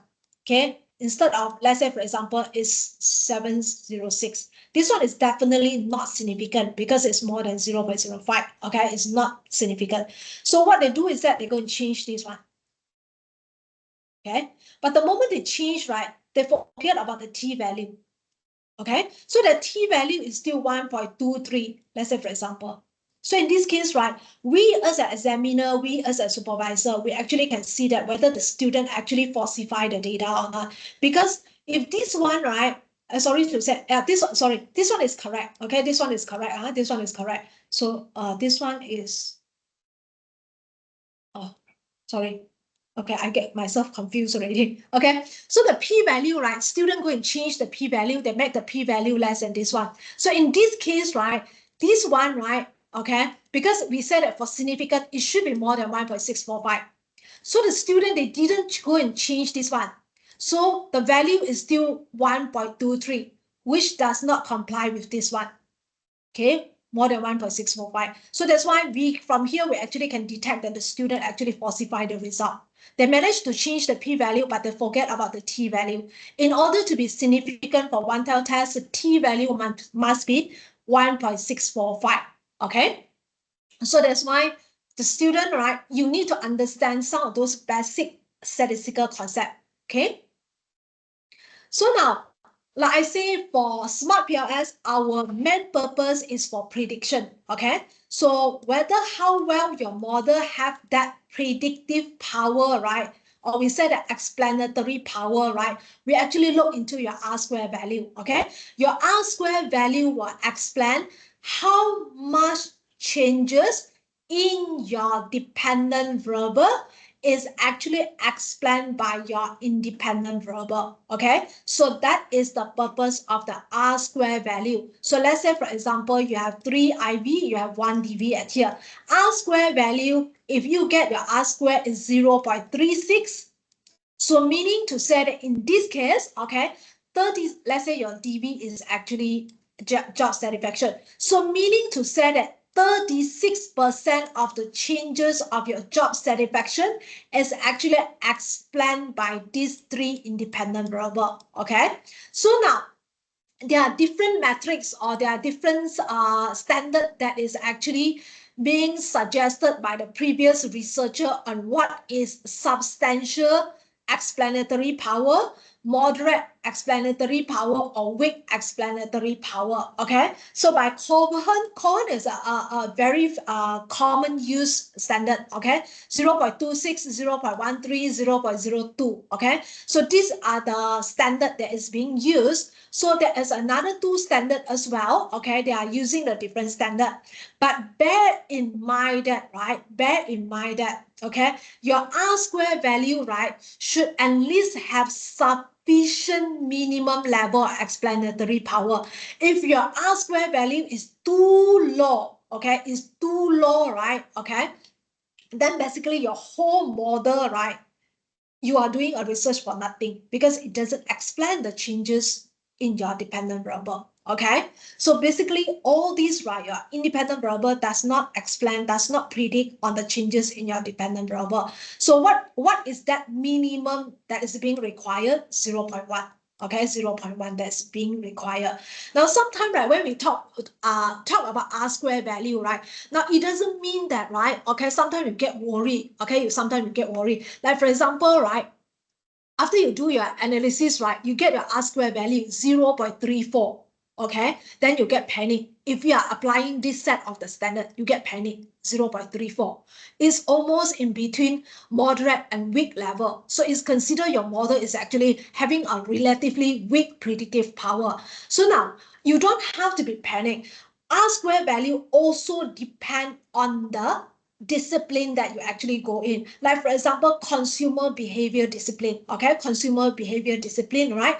For this discipline, right, because we know that whenever we want to study about behavior, there are so many predictors can actually impact on that dependent variable. So in that case, right, you will not get a very high R square value. Is acceptable. So in order to justify on that, right, okay, in order to justify on that, a lot of other researchers already said that in order to justify on a relatively low R square value, what you need to do, look for other research, okay, look for other research that is actually having a similar, okay, a similar context with you, okay, you look at their R square value. If their R square value is actually similar, okay, like your one, you get 32, another one get 34, another one get 28, you are pretty safe, okay. Remember, R square value will become larger if you have more predictor. So that's why sometimes, right, it depends on the context, okay? If you add in more predictor, right, your R square value will definitely increase. So sometimes it still depends on the context. Don't get yourself panicked if you get a very low R square value. You need to look into the field and also the number of the predictor as well, all right?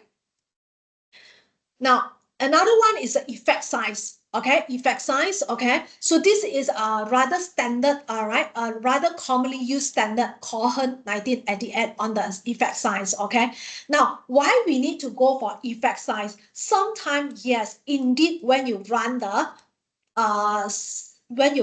structural model, okay, structural model assessment, you found out that yes, the p-value is less than 0.05. This relationship is actually significant, okay? But however, right, however, when you go to run the effect size, you realize that, right, okay, you realize that. So these two, both of them is actually less than 0.05. But when you run the effect size, you realize that, right, this one, right, this independent variable, the effect size is very small, okay, very small. But this one, the effect size is relatively high. So let's say, for example, the effect size is actually 0.3, okay, it's relatively high, okay. But this one is very low, 0.0, let's say 5.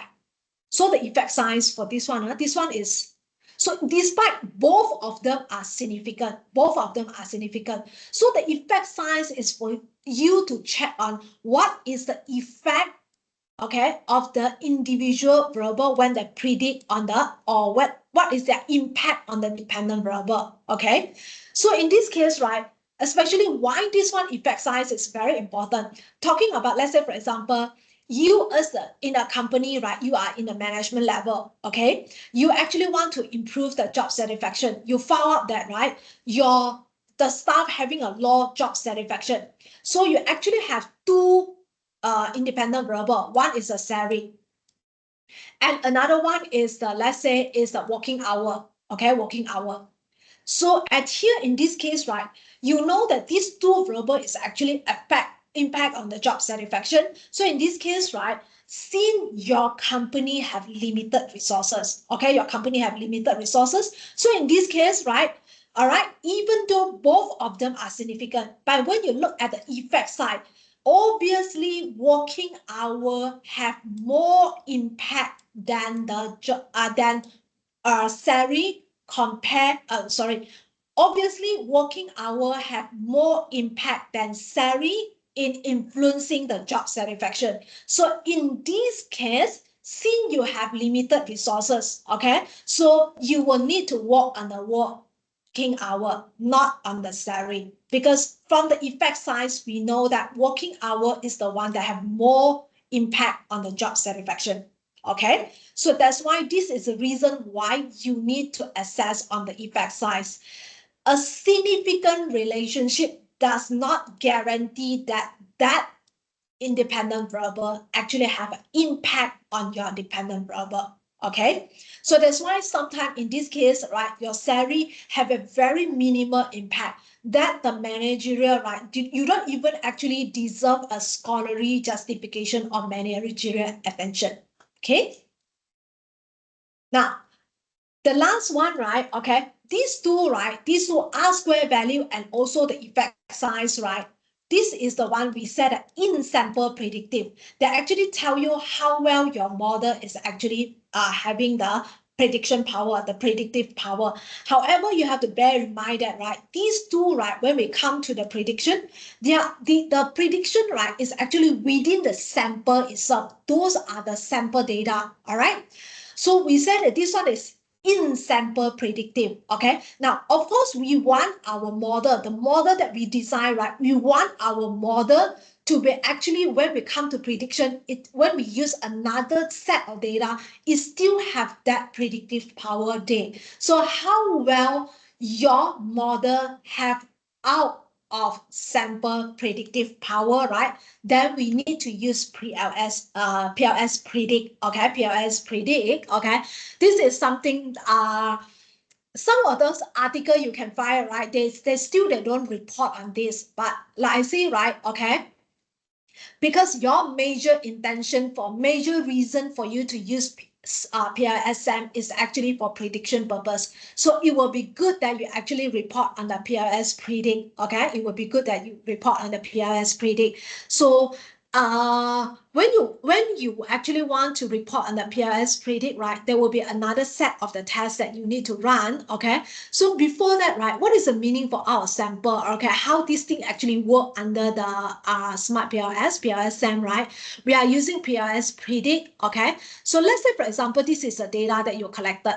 Okay, this is the data collected. You divide into two sets. Okay, for the sample data that you collected, you divide into two sets. That is training data and also testing data.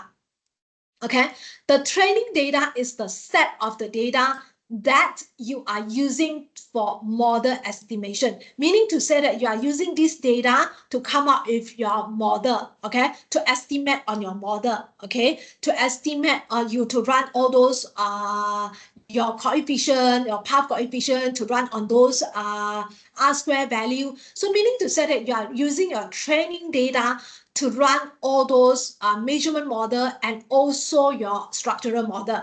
However, right, within the sample data itself, also you actually divided into another set of the data that we call testing data. So this set of data, right, is not used for model, okay? You don't use it to estimate on your model, okay? You don't use it to estimate. So this one, right, we will actually use for prediction purpose, okay? It will not influence on this model estimation. So like I say, right, when you actually use training data for model estimation, you actually come up all these parameter, okay? The parameter whereby you have the path coefficient, okay, your standard beta, all this, all right? Okay. So this one is coming out from the training data, okay? So for this testing data, you do not use it for the model estimation. So from here, right, okay, from here, okay, this is your predicted outcome. Okay, this is your predicted outcome. Like I said just now, when you use the training data, you actually come up with your model. So with the model itself, right, you actually come up with the data as well. Okay, this is the one. Okay, this is the data as well. Okay, so for your testing data, this is the one. Okay, for your testing data, this is the prediction criteria. For your model, right, this is the one, the predicted outcome.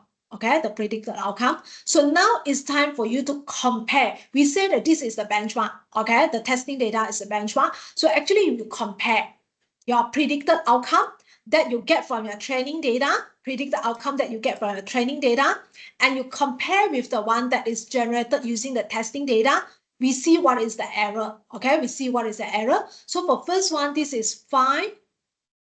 This is 5. So you get this one, 5 minus 5, you get 0. Okay, so meaning to say that whatever that you predict is correct. Okay, so this one, 4 minus 3, there's an error. 1. Okay, 6 minus 7, okay, -1. So this is how you actually to do the prediction out of sample. Okay, out of sample. Now when we say the out of sample, because when we say the out of sample, that is the only sample data that we actually collected. So we cannot say the out of sample how I'm supposed to get the out of sample data. So that's why within the sample data itself, we divided into 2 categories. So training data is the one that you use for model estimation. So the testing data will serve as the out of sample data. Okay, so in order for you to test whether how well your model can be used for out of sample prediction. Okay. So that's why, like I say, we are using PLS predict. Okay, we are using PLS predict. There will be a K4 cross validation. Okay, meaning to say that the K value you need to decide. Okay, so the moment you decide on your K value, so your data will be divided into the K equal part. If your K equal to 5, so meaning to say that your data will be divided into 5 equal parts. Okay, then you will run the model for K times 5 equal parts 5 times on K minus 1. So this one 4 data set. Okay, so after that you are going to predict on the observation. Okay, the observation, and then you will actually compare. This is the one. Like I say, you actually start to compare within this. Okay, you will get this. Okay, you start to compare these 2 sets. So you run for, repeat this one for R time. Okay, so the general rules of time is that your K, right? By default, SmartPLS always asks you to use 10. Okay, this is your repetition. Okay, how many times you have to repeat? So again, right? R equal to 10 also is a good trade-off. So again, like I say, right, by default in SmartPLS, they also always assume these 2 values. Okay. So this is what I'm trying to say. All right, K is equal to 5, so meaning to say that you will divide into 5 equal parts. Okay, run for 4 times. Okay, so that's how you actually work. This one, right, basically the system will run for you. Okay, for you to do the comparison, for you to compare between the predicted data to find out the error. Okay, so at here, right, like I say, there will be a benchmark model. Okay, the benchmark model, and also the mean value. The mean value is your Q square value. Okay, the Q square value. So for you to check, how do we use the Q square value? Because the Q square value is the mean value of your training sample. Okay, your training sample. So training sample is the one that use or involved in a model estimation. So your Q square value, right, you have to make sure that it's always more than 0. Okay, it's always more than 0. So there will be a benchmark model that you actually obtain from the training data. Okay, training data is what we call the PLS SAM data. Okay, and also there will be a benchmark model. Okay, the benchmark model. So you need to compare your PLS SAM and the benchmark model. So you have to make sure that, right, your PLS SAM data is always less than your benchmark model. So if your PLS SAM is always less than your benchmark model, then we can conclude that this research model has high predictive power, even though it applies to the data that is not collected within the sample itself. All right. So after this, we are going to run for this also. Okay. So this one, right, if you want to run the PLS, you want to write about the PLS predict, right? This is a citation you must cite. This is a citation. Okay. So how this one actually work, right? How this one actually work. So first thing, right? Okay, you will look into your Q square value, whether it's more than 0 or less than 0. So you need to always go for more than 0. Okay, less than 0, basically, right? You can actually claim that your model have no predictive power at all. All right. So more than 0, okay, then this is the time for you to actually check, okay, whether your predictive score, right, your prediction score, right, whether they follow the bell curve or not. Okay, whether they follow the bell curve, again, look at the histogram, okay? If, right, they're actually highly symmetrically, okay, meaning to say that it's normal, then you use RMSE, okay? If they are not, use MAE, okay? But like I said, typically most of the time, right, we are using RMSE to compare, okay? Now, if your PLS stem is less than your linear model for all the indicator, okay, for all the indicator, then we say that you have high predictive power. If for majority, right, for majority more than half, okay, then we say that it's medium predictive power. Okay, for minority, right, it's actually low. Okay, for none of them, then we say that your model have no predictive power at all. All right, so this is the one. After this, we will run this model in the SmartPLS. Okay. Okay, we will go to run the model first. I still have mediation and moderation. I try to speed up, so that's why I go a little bit faster already. So let's go back to this one. Okay. Okay, I remove the marker because the marker variable already indicate that we don't need that. Okay, so for this one, right, it's time for us to actually run on the structural model. Okay, the structural model. Okay, we run the PLS algorithm first, okay? Then we run on the bootstrapping, okay? So now this is the one I say, okay? For this day, we already need to run unto 10,000, 10,000, right? Okay, now, of course, most important, it will be faster, but of course, we want the complete one. For when you report the analysis, right, in your thesis, right, you need to have the complete one. But of course, it will be rather slower, okay?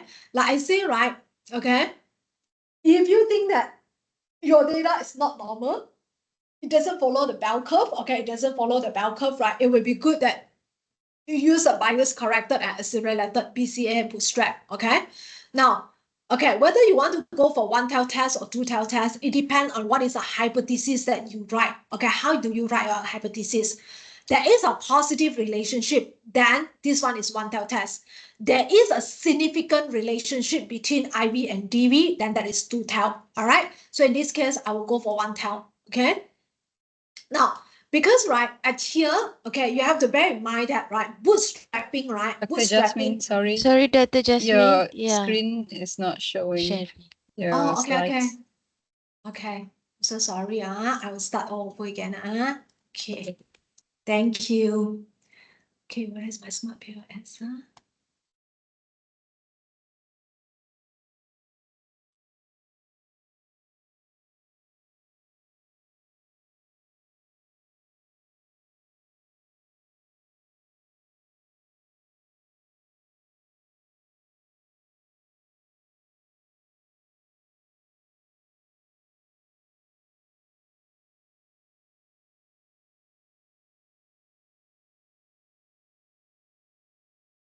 All right, okay. So like I said just now, okay, basically what I did just now is that I come inside here, okay. Just now, like I said, after you run the marker variable approach, you already confirmed that, right, there is no common method bias. You can just delete the marker variable, okay. You can just delete the marker variable. Like I said, marker variable is not part of your research model. You can just delete it for subsequent an assessment, okay? So after you delete it, you run on the PLS algorithm, okay? You run on the PLS algorithm, okay? Then after that, you run on the bootstrapping, okay? The bootstrapping. So like I say, for bootstrapping, right, this is the screen that will actually show. So like I say, right, you need to actually go up to 10,000. Okay, the latest practice ready, you need to go up to 10,000. Okay, so for this one, okay, I do understand that some of you, right, when you just want to have some testing first, see whether your hypothesis is actually significant or not. initial idea. So at that time you want to put it faster, is okay. But when you go to your final one, right, go to reporting of your final result, you have to go for the complete one. Definitely it's slower. Okay, definitely it's slower. Okay. So in this case, right, like I say, because I need to go faster, I think now it's 12:30. I try to go faster. Okay, I will just go for faster. So again, like I say, for your thesis or your article publication, the final one should always go for the complete one. Okay. So again, this is the one that I said. We have 3 types of bootstrapping. Okay, 3 types of bootstrapping. Just now I said that in my slide. Okay. They suggest that the best one will be percentile bootstrap. But however, you have to bear in mind that if your data, right, does not follow the normal bell curve, right, it's not normal and it's relatively skewed, okay? So, or peak or whatever, right? Okay, it's not normal. So it will be good that you choose bias corrected as a related bootstrap. Okay, this is the one. So again, like I say, whether it's 1 tile or 2 tile, it depends how you write your hypothesis. Okay, it depends how you write your hypothesis. Whether you say that there is a positive relationship, then go for 1 tile. There is a negative relationship, then go for 1 tile. But you say that there is a significant relationship, then go for 2 tile. All right. So in this case, I go for 1 tile. Okay. Now the next thing is that this one random number generator. Okay. Because bootstrapping is actually a randomly resample of your data, okay? So that's why, right, if you realize that in SmartPLS 3, right, that actually each time you run it, you will get a relatively not consistent result. Yeah, despite it can be a relatively difference from each time when you run the result. So that's why SmartPLS 4, they actually have the fixed seed. So meaning to say that in this case, right, every time you run it, right, you will get the same result. Okay, so that's why it depends on you whether which one you want to go for it is okay. Okay, so just click on this one, start calculation. So like I said, because I choose a faster mode, so I hope that it can run faster. Okay, so that's why this is the outcome. Okay, this is the outcome. So again, like I say, right, okay, how you actually can look from the p-value as well. Okay, you actually can access from the p-value. The graphical method from here, the outer model is the p-value. Okay, the p-value. And you actually can select also what you want to see. You want to see R-square value. What is that? Okay, so these are the R-square value. So again, like I say, for measurement, for the assessment of structural model, it will be good that you refer to the table. The table will actually tell you better story. So in this case, so let's look at the relationship. Go to the table, click on path coefficient. Okay, click on path coefficient. So these are all the direct effect, all the direct effect. Okay, so in this case, right, all the direct effect, let's look at the p-value. Okay, let's look at the p-value itself. Okay, so obviously we can see that, right, we look at the t-value 1.645. Okay, 1.645. Okay, but here the t-value, right, is flat because it's less than is more than 0.05. So that's why this one is not significant. Okay, this one is not significant. So there are 3 hypotheses that is significant at here. Okay, so now, like I say, right, just now also in my slide, I did mention that reporting on your path coefficient. Original sample is your path coefficient. So that's why in SmartPLS, you need to know that when you copy this table over, what are those things that you need to copy? So original sample is your path coefficient, your standard beta value. Okay, then after that, you need to have your standard deviation. Standard deviation is the standard error. Okay, the standard error that you need to report. And then your t statistic, your t value. Okay, then after that, your p value. Okay, just now in my slide, I did mention that the latest trend, when you want to report for SEM, right, you need to report for the bias corrected interval. All right, the lower interval and the upper interval. Where can you get it? Under the path coefficient, right? Still under the path coefficient, you go to click on the last one, confidence interval bias corrected. Okay, so here, right, this is the one. Okay, this is the one. You look at these last 2 columns. Okay, so this is a lower Okay, this is the lower interval. This is the upper interval. Okay, 5.5% that is lower. 95% is the upper. Okay, so this one, right?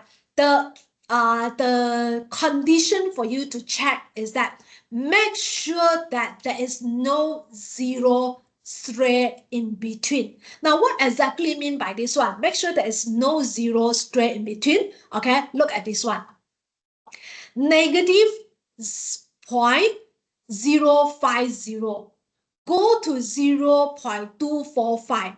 In between here, there is zero value, right? Because from negative go to positive value, in between there is 1 0. So that's why this is not significant.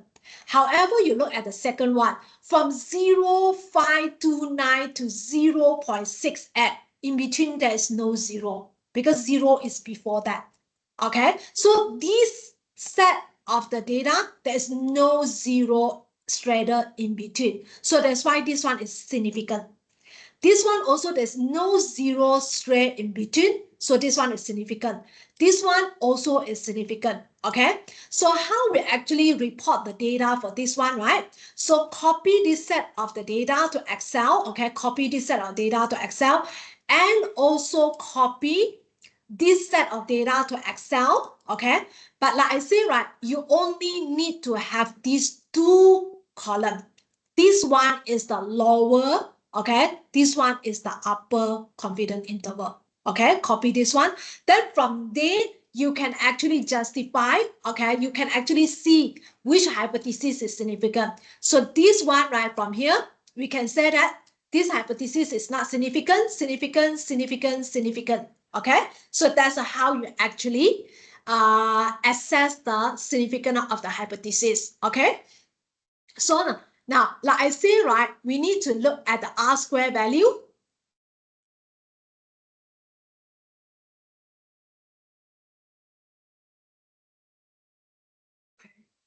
Why I don't get my R-square value? Okay, then why I come to here. So this is my R-square value at here.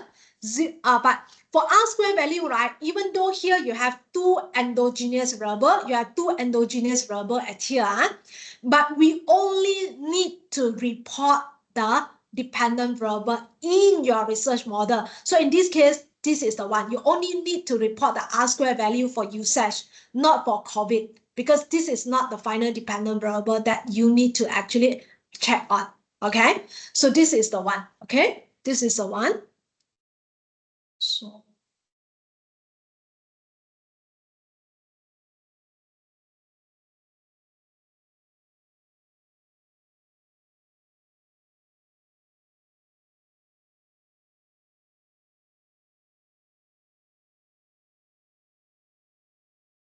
this is the first time I encountered the issue where I cannot access to the R-square value. Okay, let's go back to here and see whether actually look from here, R-square value. Okay, so this is the R-square value that you need to report on. Okay. Okay, let me go to this one first. See whether I can actually open the report. I export to Excel. Same thing for your structural model. Same thing for your structural model. You want to export to Excel, you can do that. Okay, you can do that. So this one is the testing. This one is for the structural model. Structural model.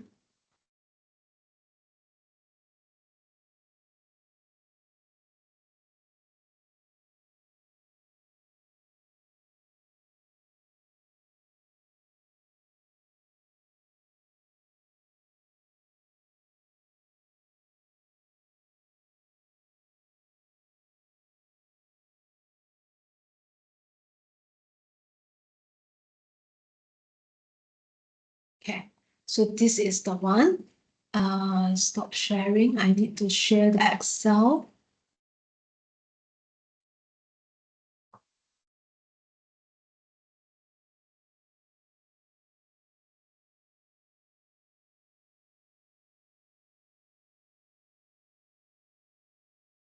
Okay, so this is the one. Okay, this is the one. So same thing, you actually can export the whole result. Okay, from here, you can show, you can click on it to show the result, your path coefficient. So that's why from here, right? Okay, from here, you can copy this is the one for your table for your report on the significance of your hypothesis. So like I said, you no need to have the sample mean, but this one change it become the standard beta value, or you said you can say that coefficient, path coefficient. Okay, this one is standard error. Okay, this one is t value, p value. So like I said, you need to get your bias corrected interval. Okay, so this is the one bias corrected interval. So go here to copy these two value, join into the back at here. So you have the lower confidence interval and then the upper confidence interval. So that's how you report on the significance of your hypothesis. Okay, and then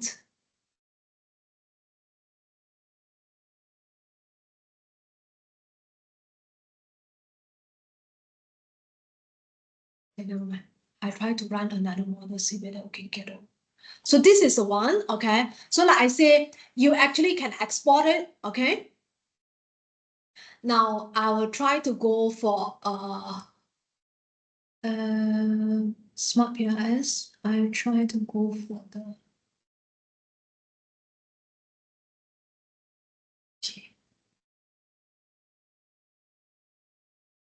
okay. So now, right, I need to go a little bit faster already. Huh? So like I said just now, we actually have another one that is out of sample predictive power. Okay, out of sample predictive power. Okay, so this is the one PLS predict. Okay, PLS predict. So click on this one, PLS predict. Okay, like I said, standard by default, they always use 10. Okay, the number of the fallout and then the number of repetition, 10, 10 by default. So if there is no any other issue, you no need to touch on that. All right.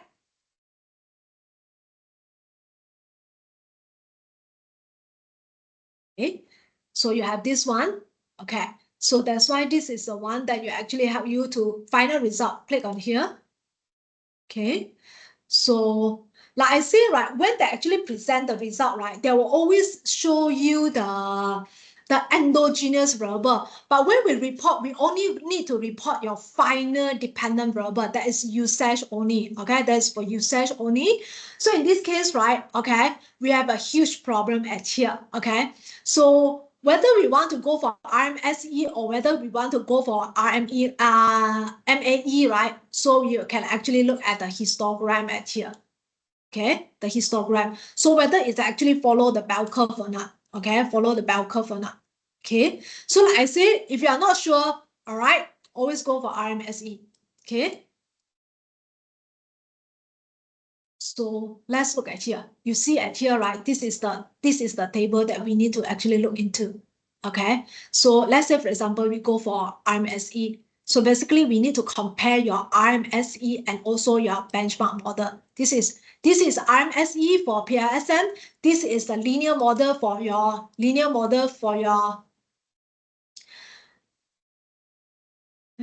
Come this one go up. Okay. So this one, right, let's look at the linear model. Okay, this is a linear model. And this is your PLSM. We need to make sure that your PLSM model is actually less than your linear model. But obviously, look at this one, 1.16 is actually more than your linear model. So that's why it get flat. Okay, it get flat. Okay, so that's why we look at here. 1, 2, 3, 4, all get flattened. So meaning to say that this is the nightmare you have. So basically it's saying that your whole model, even though just now you all can see that, right? You all can see that the hypothesis is significant. So that's why you can see that, right? This day, it doesn't mean that, right? All those relationship is significant, right? You are happy with that. Okay, now I understand why, okay, the R square value doesn't come out and then the F square value doesn't come out already, because a model, right, obviously have very low predictive power. Okay, this one, I'm not saying low. If you are using RMSE, right, basically it has no predictive power at all. You see all this, right? Your PLSM is actually less than, you supposedly need to be less than, but in this case, all this is actually larger than your benchmark model. So you can see that your PLSM, right, is larger than your benchmark, and this one also is larger than your benchmark. This one is larger than your benchmark. This one is larger than your benchmark. So all this is larger than your benchmark. So meaning to say that, right, this model have no predictive power at all. So it's definitely not a good model for prediction. Okay. So that's why some of the students, right, what they do when they already collect all the data and then run all the analysis, they decided don't want to report on the PLS predict. Okay, I have the student like this. When they go for MBA dissertation, right, I ask them where is the PLS predict. They said that, Miss, all haywire. I said that then that is the case. You pray for that. Your examiner doesn't realize that, doesn't know that the purpose of the PLS predict. Otherwise, you'll get yourself into trouble. Okay, so I will go to cover the mediation and also the moderation. Okay, I try to go as fast as I can. Okay, I'm so sorry for that. Okay, for mediation, okay, so now for mediation, we always know that there is a bridge. Okay, it serves as a bridge that transfer the effect, okay, from your IV to your DV, okay. So this is actually, whenever we talk about mediation, right, you need to always cite Barron and Kenny, okay, Barron and Kenny, this one, okay. Okay, Barron and Kenny. So the direct effect, right, the direct effect is here. So from here, IV to DV, this is what we call direct effect, okay? That's why sometimes when people tell you direct effect and indirect effect, you don't know what is that. Direct effect meaning to set it from your IV to DV. There's no mediation. So that is what we call direct effect. Indirect effect, right? Meaning to say that you have a mediator. Okay, so when people tell you that my model involves an indirect effect, meaning to say that their model is actually having a mediator there, all right, indirect effect. So from IV need to go to a mediator, from the mediator only that they can go to the dependent variable. So that's why we always say that mediator serve as a bridge, okay, it serves as a bridge for them to actually to connect the IV and DV together, okay. So the mediator basically, right, actually to transmit the effect, okay. So the mediator, right, basically is actually the mediating effect, right, is actually for you to multiply the effect of A and B. Okay, that's your indirect effect. Indirect effect is the multiplication of the path coefficient between A and B. Okay, so the total effect is when we say that the total effect, right, that is the total of the direct and indirect effect together. Okay, so it can be actually, when we talk about the direct effect, it will be from your IV to DV. Then the indirect effect need to go through this path. So all together add up will be your total effect. Okay. So this is a one, since I don't have time to actually cover everything, just to let you know that for some of my PhD students, right, when you talk about mediation, right, do not use Barron and Kenny approach to assess a mediation. This one is totally outdated. You can actually, for thesis purpose, right, I'm saying that for thesis purpose, but not for article submission. For thesis purpose, you can actually criticize, say that, okay, previously, we actually have Barron and Kenny approach, okay? However, this approach is outdated already. So that's why we want to go for a bootstrapping, okay? That is suggested by Preach and Hayes, okay? This is the approach that you must cite when you have your model have a mediation, all right, have a mediation analysis. So this method actually suggests that, right, you do not need to make sure that, because when we actually go for a mediator, right, this is how it look like. Okay, under Barron Kenny said that, right, if you want to run mediator, right, your IV must have relationship with your mediator, and your mediator must have relationship with your DV, and also they must have a direct effect on this. Okay, so otherwise you cannot assess on the mediation. That's Barron and Kenny. Okay, so they even say that, right, all right, initially there is a relationship between your X and Y, but after I introduce a mediator, if this one initially there is an effect one, but after I introduce my mediator, X and Y have no effect. That's what we call full mediation. But still, right, after I introduce, right, my mediator, the relationship become weaker, And that is what we call partial mediation. But this is the approach that is considered outdated. Please, when you do mediation analysis, do not report on the full mediation and partial mediation. Okay? A Sobel test also is an outdated approach, not required. Okay?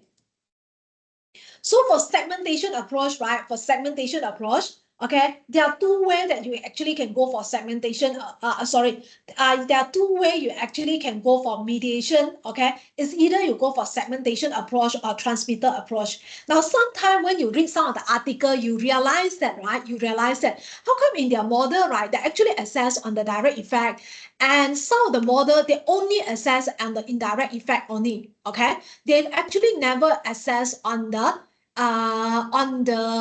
direct effect.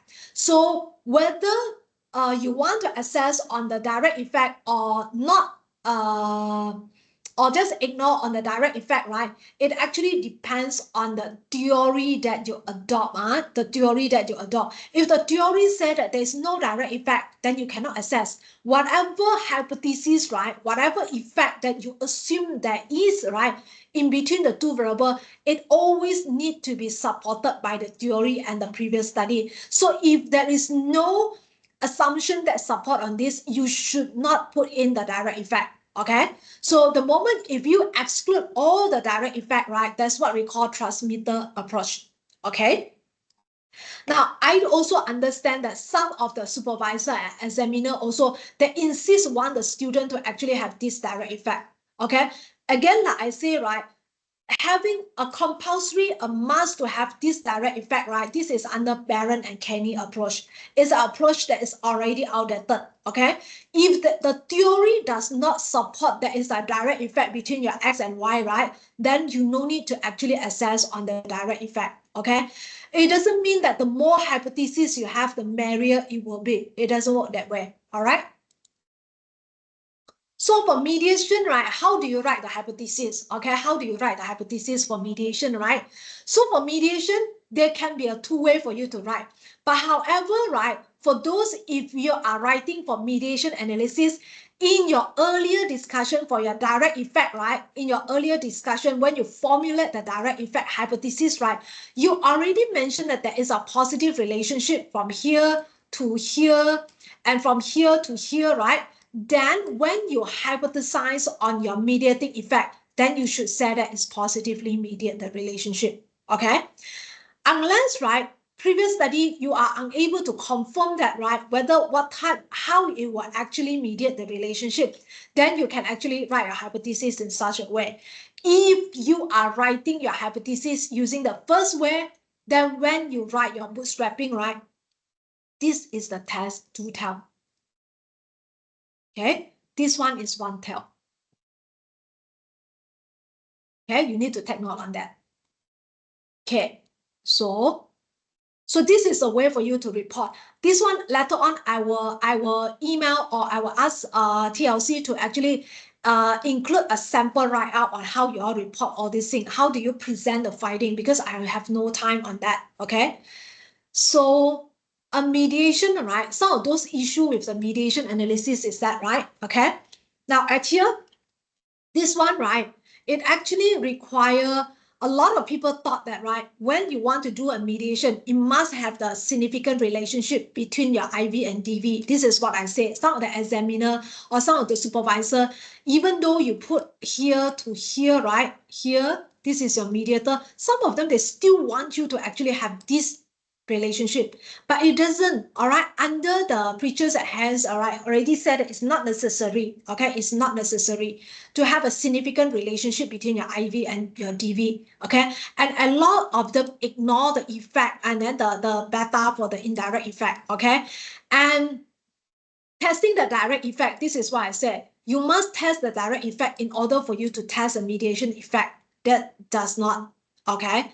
Now, like I said, include the direct effect without conceptual justification. This is what I said. If theory does not say that there is a direct effect between X and Y, you cannot just simply put inside there, okay? Now, this is the one that, okay, this day, even I myself, I got this one, okay? I got this one from the reviewer, okay? This day, right, if you want to go for the top tier journal, right, if you are testing mediation effect, right, using cross-sectional data, right, okay, a lot of them will question. I even get that reject. Honestly speaking, I get that reject because of this. I test mediation effect using cross-sectional data, which a lot of them, they already said it is not reliable because mediation, right, this mediation serves as an intervention. So if it actually serves as an intervention, there should be a time lag. Time 1, you collect on this. Time 2, you collect on this. Time 3, you collect on this. All right, unless you have very good justification. If you don't want to actually to have so many time lag there, so many different time different, then another consideration the reviewer give to me is that next time, all right, when you want to do a mediation analysis, you should consider multiple method or multiple source of data. So meaning to say that you should not just collect the data from single source. You should maybe IV is collect from the employee, your DV, right? Let's say, for example, job satisfaction or job performance, you collect from the employer. So this one will solve the issue. Okay, so that's why this is a comment I get from the reviewer. Okay, we get that reject for that. Okay, but of course, go for those lower ranking journal, I think some of them they still accept on this. Okay, this is not an issue that's recent issue. The issue was there for